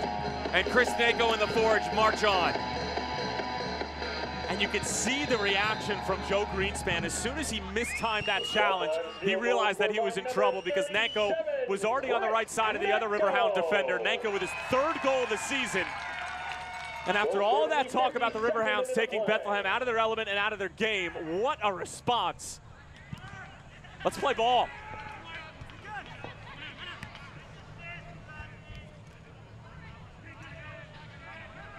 Canardo Forbes.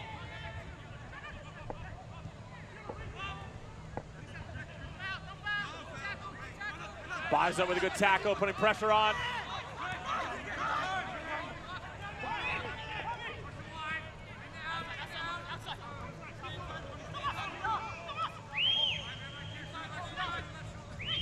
Raymond Lee.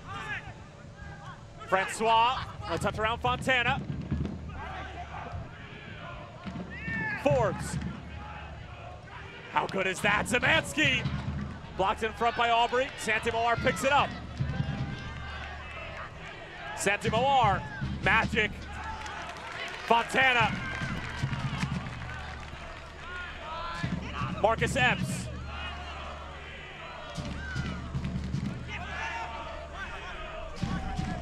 Fontana. Skundrich. Bethlehem really settling in here at the beginning of the second half.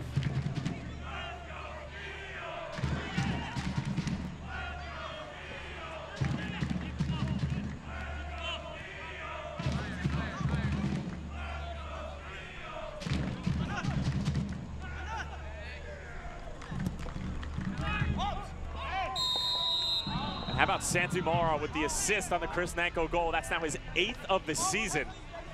2 behind the league leader, Emmanuel Ledesma. I think it's fair to say that Santi Moar is one of the more underrated players in the USO. 100%. Santi Moar, Olivier Bizo. We've seen Derek Jones step up to the Union recently, but those are guys that if they continue to perform at the level that they are, they will 100% get their look at the MLS level. Mentioned before, Santi Moar, runner-up for USL Rookie of the Year. Could not be out Chris Wehan of Reno 1868, but Wehan more than deservedly the winner of that award in 2017. And now it seems like it's the Hounds who are struggling to stay in possession, struggling to connect the dots. It's amazing what 15 minutes off the field can do.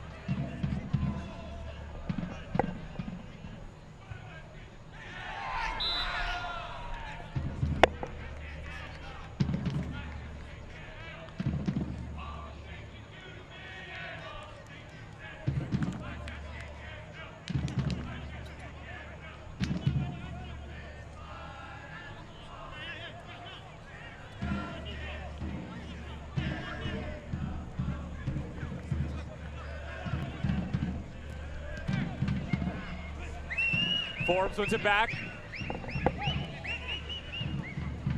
Zemansky, Francois, Raymond Lee getting involved. Francois, good ball in towards the back post, and Nico Brett was there. Not a bad idea at all.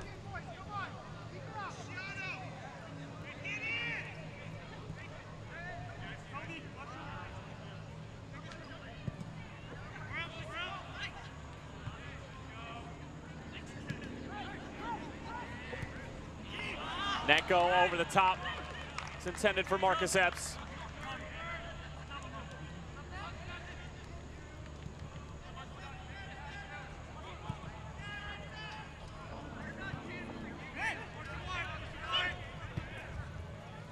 Raymond Lee.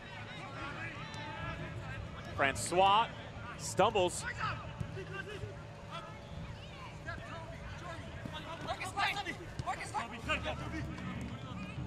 Marcus Epps gets caught up in 3 different Riverhound defenders. It's Francois again.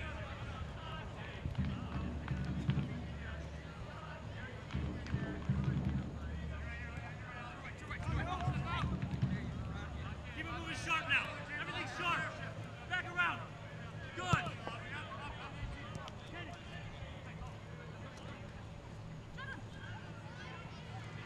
Good movement here. Dover, nobody stepping to him just yet. Jordan Dover, ball towards the back post, and James Chambers, a very important touch as Canardo Forbes is lining up the volley. You can hear Bob Lilly not happy with his boys. He wants everything sharp, and they definitely have not been as crisp here. The opening 14 minutes of this second half, much slower in their movements. We saw a lot of 1-2 touch passing in the opening 45, but that has not been the case. Guys struggling to keep up with the interchanging play that needed to be more prevalent from Bethlehem Steel as they've pushed into the second half here and gotten the equalizer. Forbes, good delivery in. Brett gets a touch to it. Bizo, too heavy. Raymond Lee collects. Now it's Bethlehem on their heels.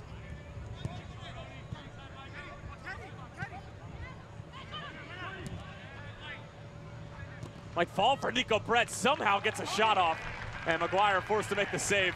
I'll tell you what, Nico Brett, very much an opportunist. Good late challenge by Matt Mahoney as well, stepping in, and even when you throw a forward, it's in pure form, off a tiny touch, it can always be enough. Dick McGuire obviously doing his part as well.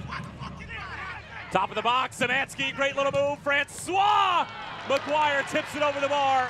Scintillating stuff from Pittsburgh. The denial from McGuire. Corner kick coming up for the visitors. Against a lesser goalkeeper, this may end up in the back of the net. But it really is teasing stuff from Pittsburgh. The slight hesitation from Ben Zemansky slides it back over to Francois, who tries to pick out that upper corner. Smart by the netminders. Jake McGuire not sure as to whether or not he can get both hands on it, just pushes it up over the bar. Knocking on the door of the hour mark, Riverhounds saw their lead squandered in the form of Chris Nenko. Greenspan elevates for the header. And it looks like Greenspan took a shot to the midsection.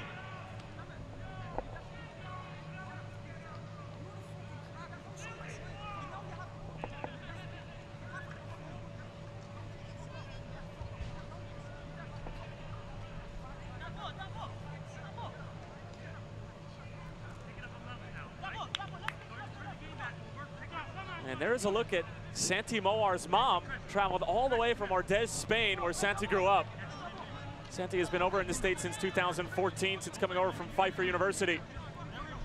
And what a moment for Santi to be able to get an assist in front of Mama, who traveled miles and miles to see her boy play. That's got to be an absolutely amazing feeling, especially because of the transcontinental journey. I'm sure that's a trip not made on a regular basis. Santi Moore having a much better outing here in the second half, getting to show Mom what he's been doing for a living. Never got to show Mom at the professional level. No? Not one game. I was always pretty far away. Is she listening to us right now? She might be on. Hey, Pat. She might be there. It still boggles me that you have her in your phone as Patricia Kerr. That's how it She's works. in my phone as mom number 2. it weird that your mom's in my phone as mom?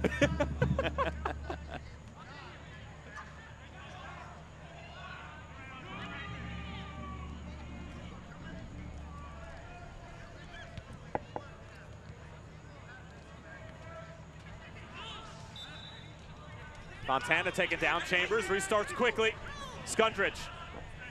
Pressure from Francois.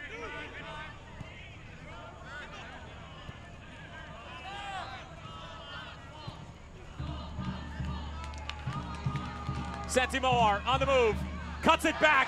Moar for Nako. Blocked in front by Adewale. Oh, it was absolutely magic from the Spaniard. I think Mom was on the edge of her seat for that one. He is ridiculous. His footwork can be second to none in the USL at certain points in time. If he is at the top of his game, he is easily one of the best 11s in this league.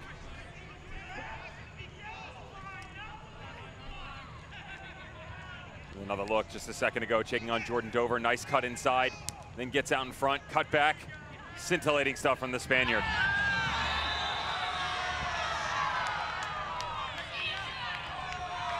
And it's going to be Mustard. A yellow card assessed to Pittsburgh Riverhounds, number 5, to Jordan Dover. Yellow card assessed in the 62nd minute of play. Jordan Dover still trying to make a case with the referee, but coming in late, high boot right to the midsection. Catches that torso, upper thigh area. Studs up. Hey there, buddy. You're not usually going to get away with that one. Take it from me.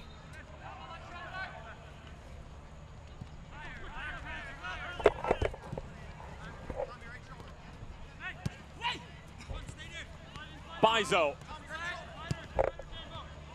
It's a good ball in, Epps. Olivier Bizo on the first time. Joseph Greenspan got a block to it. 2v4. Francois.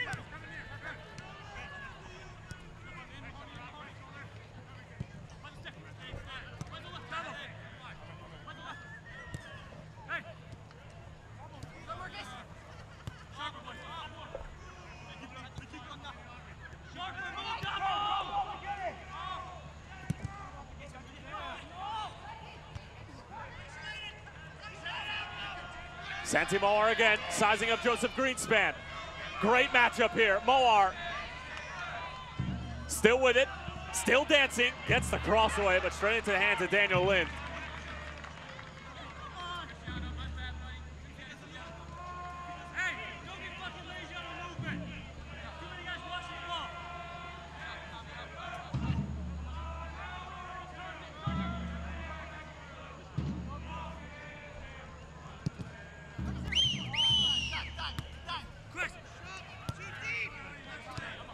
Zemansky.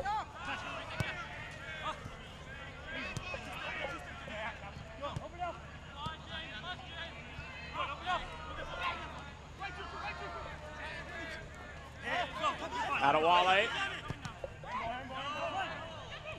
Referee says play on. Forbes driving forward. Purposeful run. Canardo Forbes letting it fly. McGuire just got a touch to it. It's another big save from Jake McGuire. Canardo Forbes, the captain. Can't believe that didn't find the back of the net. And another corner kick coming up for the Hounds. You really forget the speed that Canardo Forbes possesses because we see much possession-oriented play from him. And he had the late streaking run from Jordan Dover, but Lady Luck stepping in for Jake McGuire and helping out.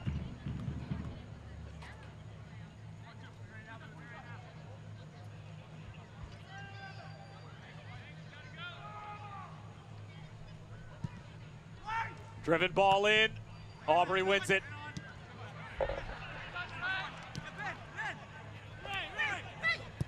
Raymond Lee.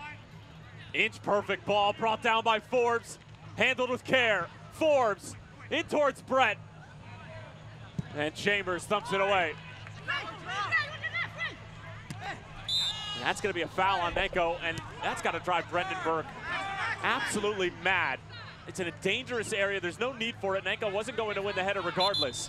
It's two mistakes on complete opposite ends of the field because this ball that comes back in, saw Brandon Aubrey go up and win the header, and I would have liked to have seen Jake McGuire come off his line and collect it. Instead, Chambers releases it, and that's where Nako gets himself in trouble.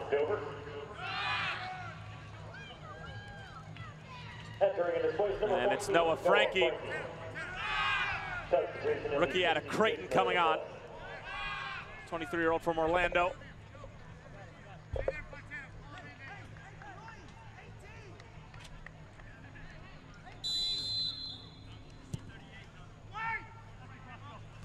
Greenspan gets ahead to it. Matt Real. McGuire was trying to call him off.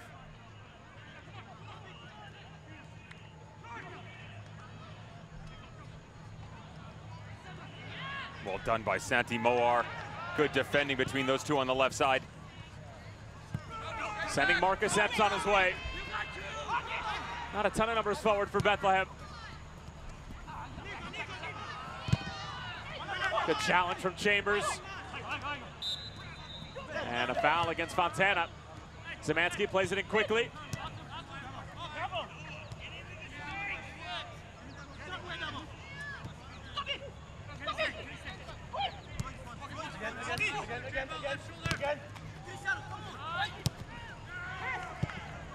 Nanko back for Epps. It's excellent football from Bethlehem. Epps trying to bend it in. It's too close to Lind. Now we're getting word that the youngster Brendan Aronson, just 17 years of age, getting ready to come on and replace Anthony Fontana.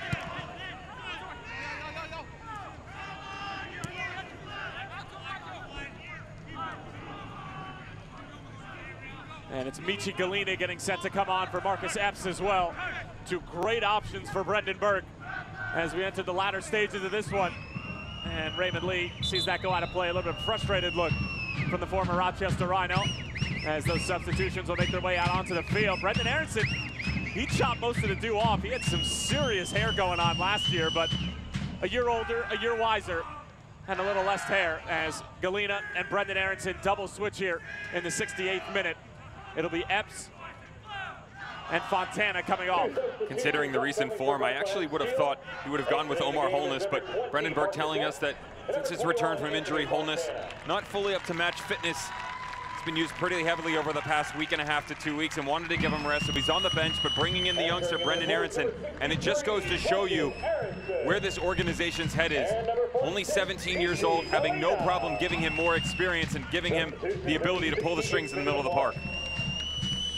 Brendan Aronson recently scoring his first professional goal against Atlanta United 2 in that 4-1 win. And Michi Galina is just electric out on the wing.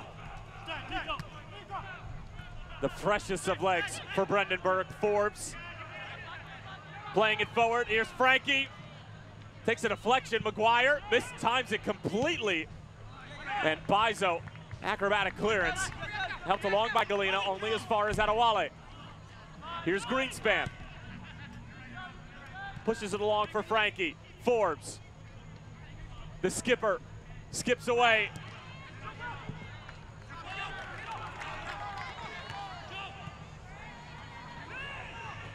That was clever from Greenspan. Here's Frankie breaking a line of defense. Santi Moar trips him up. And a dangerous set-piece opportunity for the Hounds. And Mustard shown to Moar here in the 70th minute. Yellow card assessed in the 70th minute of play. See Santi Moar just getting caught flat-footed a touch. Steps to his left there, and then he thinks that the ball's going to be played outside, and when it's not, trying to come back across to step in and get a tackle. Just too late. Wouldn't be surprised here if Brendan Burke decides to make one more change in the next 5 or 6 minutes and bring on Big Ferris, number 35, the Cameroonian, to help out up top. Chris Kanko has done such a good job, but needs some fresh legs in there. Ball whipped in. Aubrey wins it. Nanko, good job to win the second header. Aronson along for Galina. The two substitutes linking up. Michi Galina along for Aronson. Brendan Aronson taken down by Lind. It's a massive collision. Lind is down and barely moving.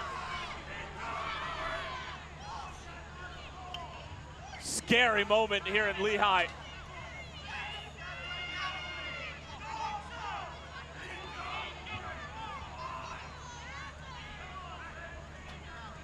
And Aronson's going to ask why that isn't a foul. Devin? That's difficult. It's going quick in the other direction. The ball by Galena is absolutely perfect, right out in front of Aronson, who slides out of the 10 roll in behind Nanko to get around in the overlapping run. Daniel Lind does a good job right at the top of the box. Transitional play in the second half, much better from the boys in blue. And you see it, Lind way off his line. Daniel Lind took a shot. Watch Brendan Aronson's knee. Straight into the face of the Pittsburgh product, Daniel Lind.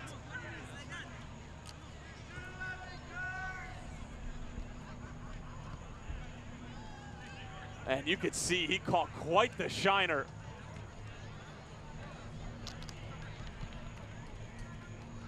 Now, if he passes concussion protocol, does he still come back on? He's actually the only player on the pitch because of rules you don't have to bring a goalkeeper off.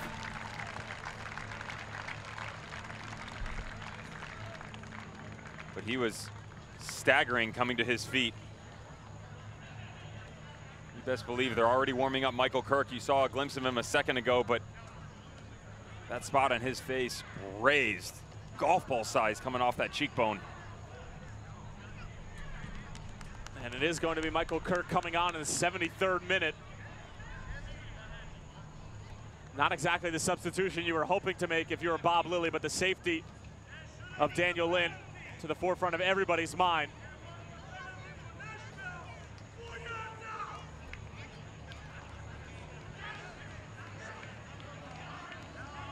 He doesn't want to come out.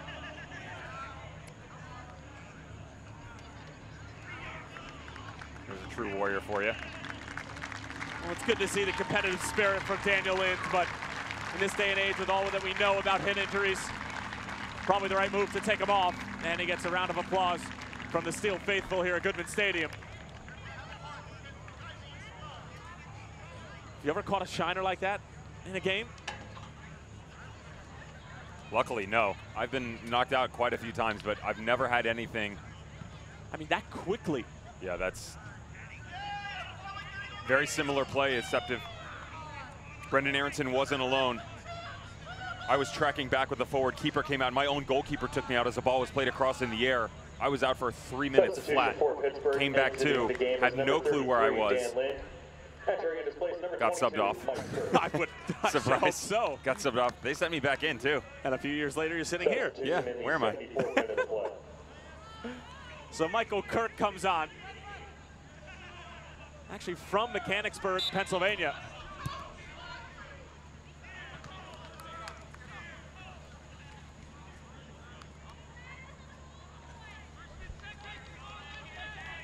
And Daniel Lind continues to get checked on.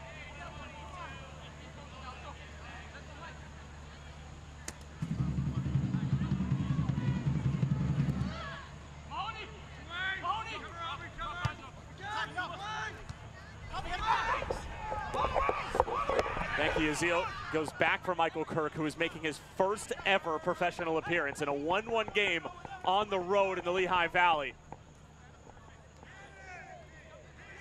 I guess that's called getting thrown into the fire. If you're Brendan Burke, you're going to be telling his boys that want to challenge right away. An absolutely barrage of shots. Get them going early. Got about 15 minutes left to crawl back into this game. Two totally different halves for Bob Lilly and his squad, and wasn't surprising to start the second half that they were going to park the bus a touch. But even after giving up the goal, the response hasn't been that great from the traveling squad. Greenspan around a couple of members of the Bethlehem Steel. Raymond Lee gets it away, cut out by Chambers. I wouldn't be surprised if Chambers gets the ball from anywhere inside of 35 yards. He'll have a crack on net.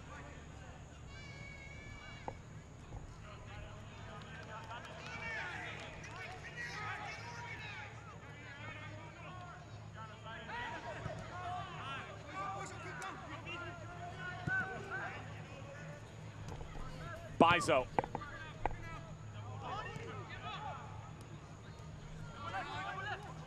Chambers. Aronson. Good pressure by Bizo. Well done. Oh, that's late.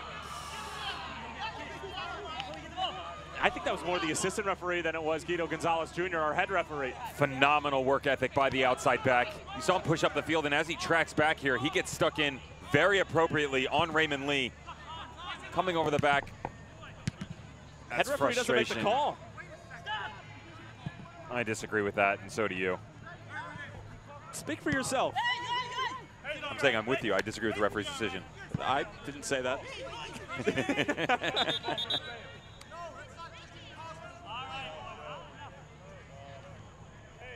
And it's going to be Omar Holness coming on for the Bethlehem Steel. Well, they're glad to have him back, the Jamaican.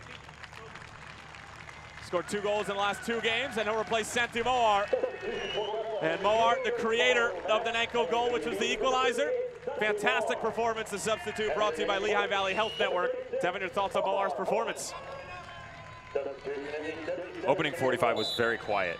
Very, very quiet, but I said that they needed to get more involved in the run of play. You saw that from Marcus Epps and Moar right at the top of the second half, and then everybody else got in on the act.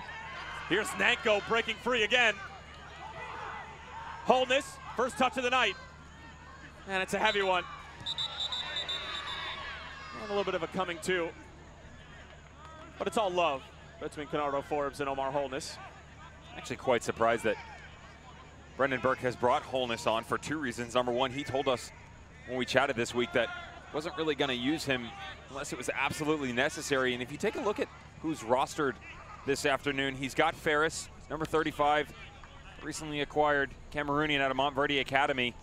And then Aiden Apodaca. I thought Aiden Apodaca would have been the one to go to, who possesses very similar qualities and traits as Chris Nanko, but electing to pull Santi Moar off instead. And I can understand bringing Moar off, just not necessarily bringing Holness in. Francois gets on the right side of Bizo, sends it across. It's going to fall for Raymond Lee, who takes it on the first time. Chambers a deflection. Actually falls right to Bizo, preventing the corner. And that's an excellent call from the assistant referee. It's offside on Francois.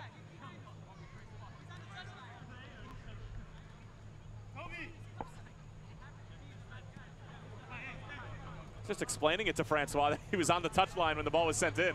He happened to be the last guy.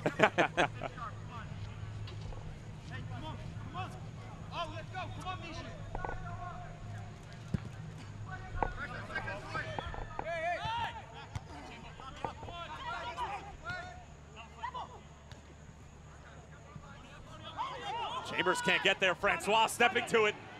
Look at Cristiano Francois on the move, sends it across for Nico Brett. It's in for Pittsburgh. It's Nico Brett at the double, and the Riverhounds have their lead with 10 minutes remaining.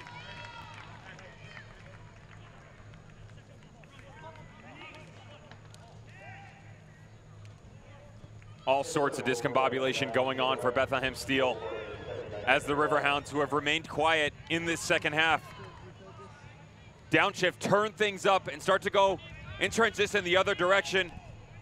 We saw what Nico Brett could do in one-on-one situation with the ball at his feet. This time it's out in front of him, and it's a great job by Cristiano Francois, who holds off Brandon Aubrey. And this is the biggest play. He waits for the center back to come over, doesn't have the trailing help on the weak side as Matt Real is caught out of position.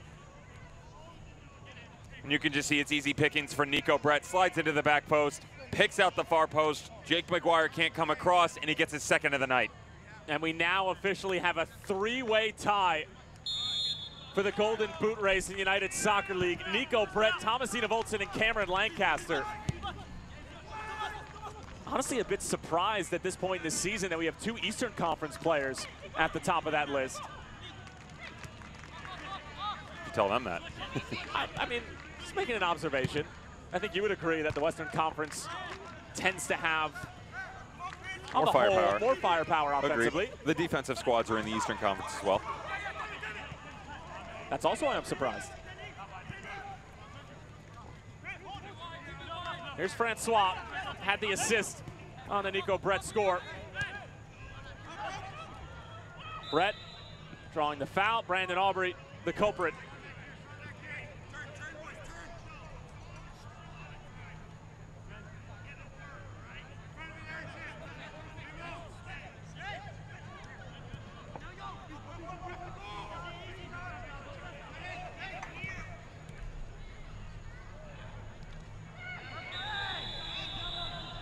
And it's going to be another foul right on the edge of the area. It's mustard for Matt Real, and frustration starting to come to fruition for Bethlehem.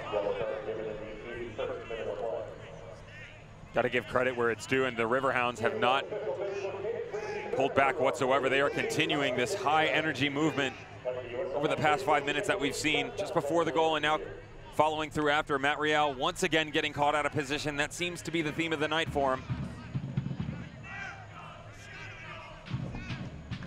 The forwards trying to do their part to spur the home side on to perhaps an equalizer against one of the best teams in the Eastern Conference. Bethlehem will probably feel like they're a little hard done that they conceded that goal, but it was a mistake in the middle of the park, and you cannot give this Pittsburgh team an inch because they will take a couple of miles. As Aubrey nods it away, Francois takes it on the first time. Falls for Raymond Lee.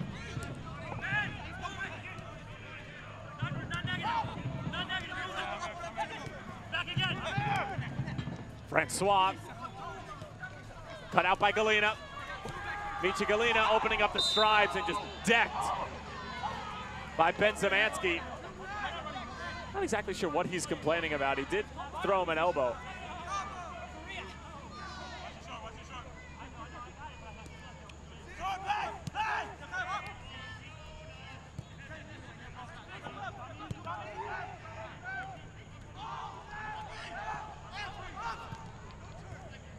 Nanko. A little bit too much for Matt Real.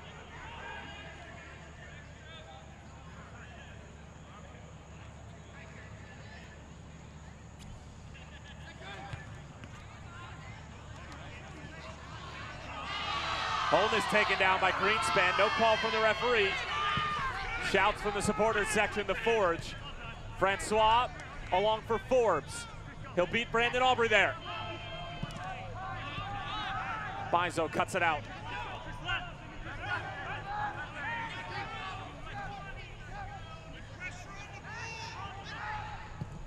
Real.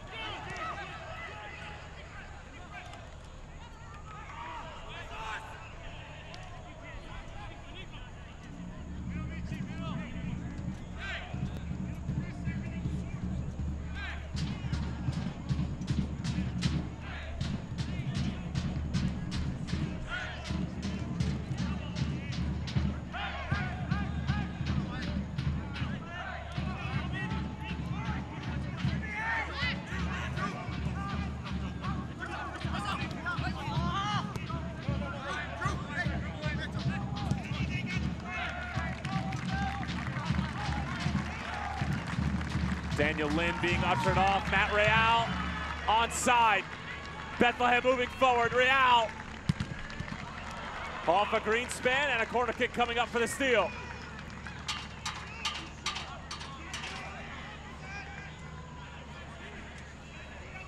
Nice thumbs up from Daniel Lynn, but the last thing you want to see as a manager is your starting goalkeeper taken away by the medical staff. Holness. Too far for Galena. You can only hope that that is only going to amount to a knock on the cheek and nothing further. Obviously ever so careful, as Tyler mentioned, when it comes to head injuries in this day and age with all the research they've done. Michael Kirk has had a tea party back there. Nothing to deal with whatsoever since the substitution. Just your casual first professional appearance. Helps when you have the best defense in the league sitting in front of you. Or Nico Brett running around up top.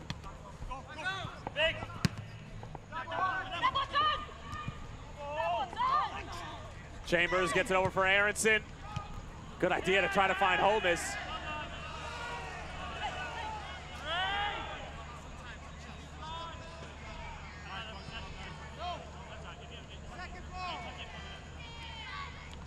Clear disparity as to who's been challenging the opposition's keeper more.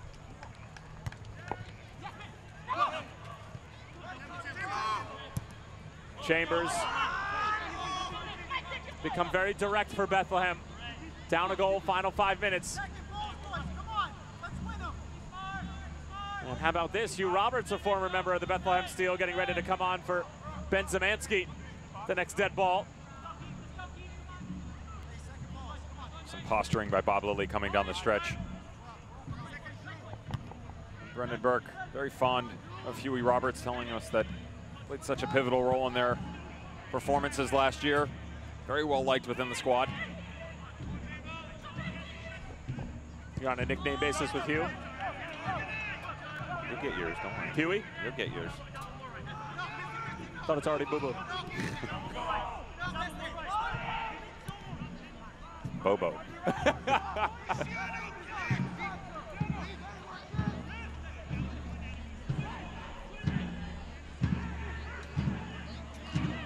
Real gives it away. Frankie. Here's Holness.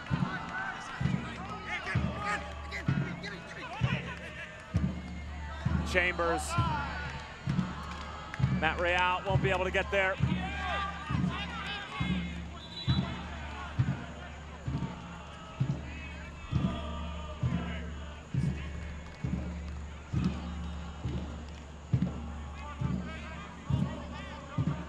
Hugh Roberts substitution for the Pittsburgh Riverhounds will make his way onto the scene here at Goodman Stadium, an all too familiar sight for the George Mason product.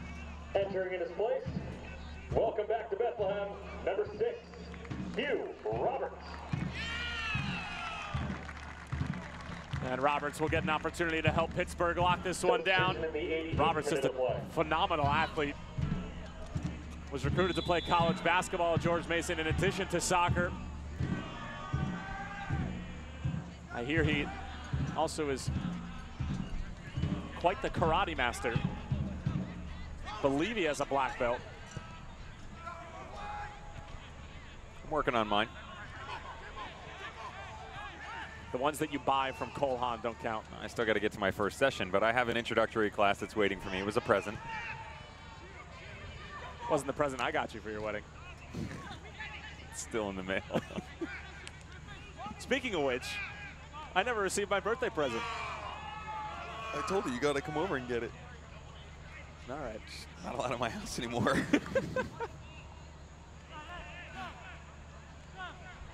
Talk to the missus about that one. That's not my problem.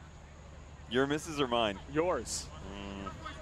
For those of you who don't know, Devin Kerr's fiance is an avid New England Patriots fan, and I may have been rooting for the Eagles as a Jets fan myself in the most recent Super Bowl.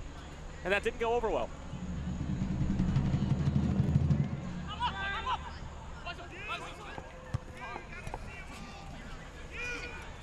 Here's Galena. Bethlehem still in search of that equalizer, but the Pittsburgh goal from Nico Brett, his second of the night and 13th on the season, really took the air out of the game for Bethlehem, who seemed to be really settling in nicely in the second half. There was just one mistake at the back. Cristiano Francois sliding it across for Nico Brett, and Pittsburgh on their way to their 3rd straight win. Here's Frankie, the substitute, getting around the defender, trying to chip McGuire, but the Creighton product missing the final step. Aronson staying with it. Big switch over for Holness.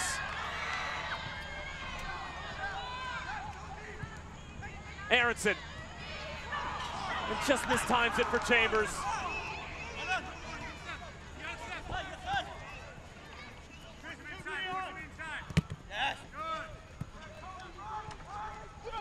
Galena. That's a wrestling match with Raymond Lee.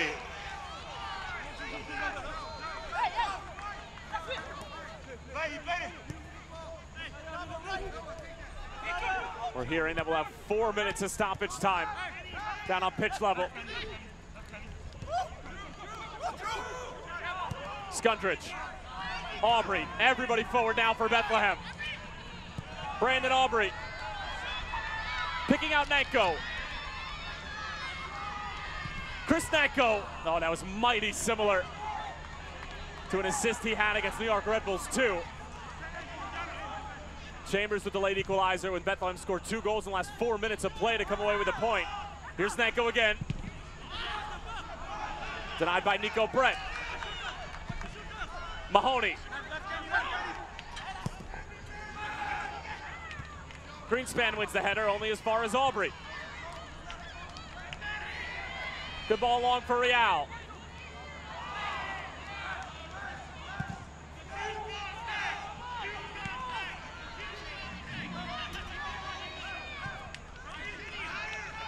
Before official indicated there will be 4 minutes of stoppage time. Official time will be kept on the field. Bizo almost gives it away. Falls right to Nico Brett, who's sitting on a hat trick. Francois.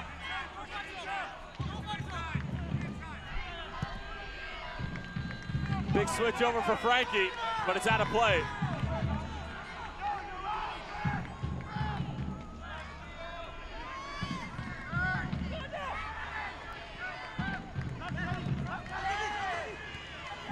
Holness and Kiazil stepping forward. Omar Holness staying with it. That last touch off of Omar, and a throw-in coming up for Pittsburgh, who are going to take their sweet time.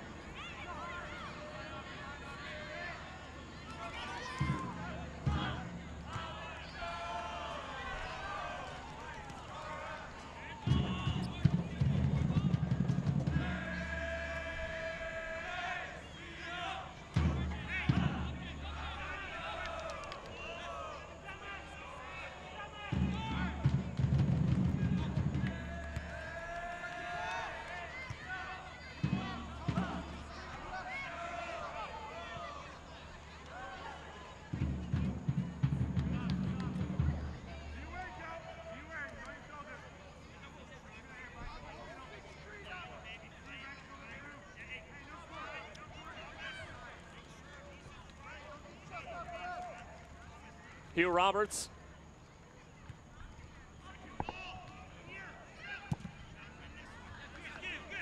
Francois, how good is that first touch? Gives it away though. Galena. Bethlehem Steel off and running. Galena, look at the pace. Still Michi Galena. Sends it across, but it's out of play. Almost too good to be true.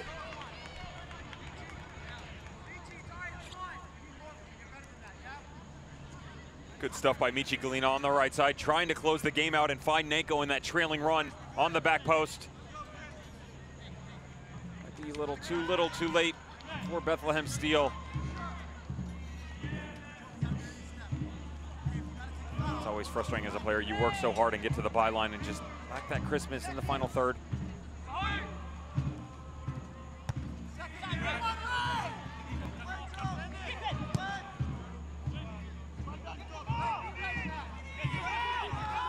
Final moments of this one. Nico Brett, the hero for Pittsburgh yet again.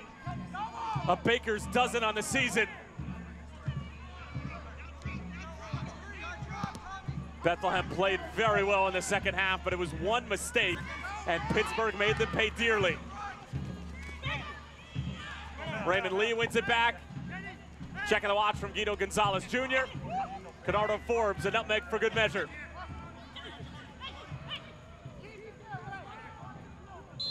And that's going to do it. The Pittsburgh Riverhounds come out of Goodman Stadium with 3 points. It's their main man, Nico Brett, with his 12th and 13th goal of the season. He is now tied for the Golden Boot race with Thomas Enevoldsen and Cameron Lancaster. Brandenburg's young and eager bunch fought hard, but they did not fight hard enough. The Pittsburgh Riverhounds with their 3rd straight win. Devin Kerr, thoughts? You have to show respect from the comeback from Bethlehem Steel in the second half here. A lot of energy, a lot of emotion. And they were able to employ the tactics that we expected out of them on a regular basis. Unfortunately, just became men amongst boys when the Riverhounds really got it going, struggling at the back line for the Bethlehem Steel. Nico Brett had another amazing performance to move him back atop the Golden Boot race with Cameron Lancaster.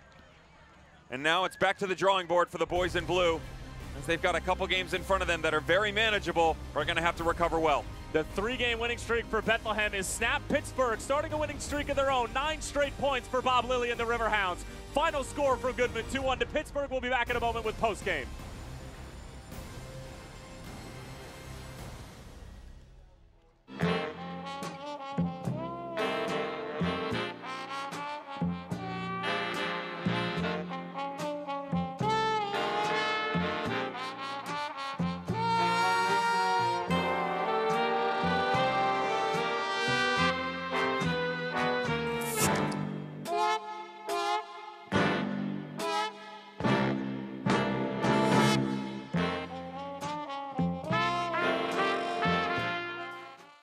Lehigh Valley's largest selection of certified pre-owned vehicles is Rothrock's pre-owned outlet, serving the Lehigh Valley for over 57 years. Our world-class facility offers premium vehicles, including hundreds of factory-certified pre-owned. Next to new cars and trucks, factory-backed and warranted for 100,000 miles. A 125-point certified inspection assures security and peace of mind. And Rothrock pre-owned always means big savings, with vehicles starting at only $2,900. Over 1,000 vehicles in stock and ready to roll. Rothrock, where the cars are.